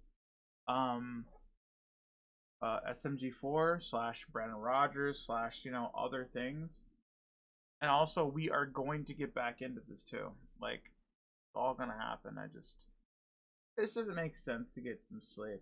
I'm going 4 hours right now, and to be fair, you add the other 2 hours, I'm going on almost 6 or 7 hours now. So, have a good night, everybody. Thank you guys for joining. Yeah, we'll see you in the next one. I'm out.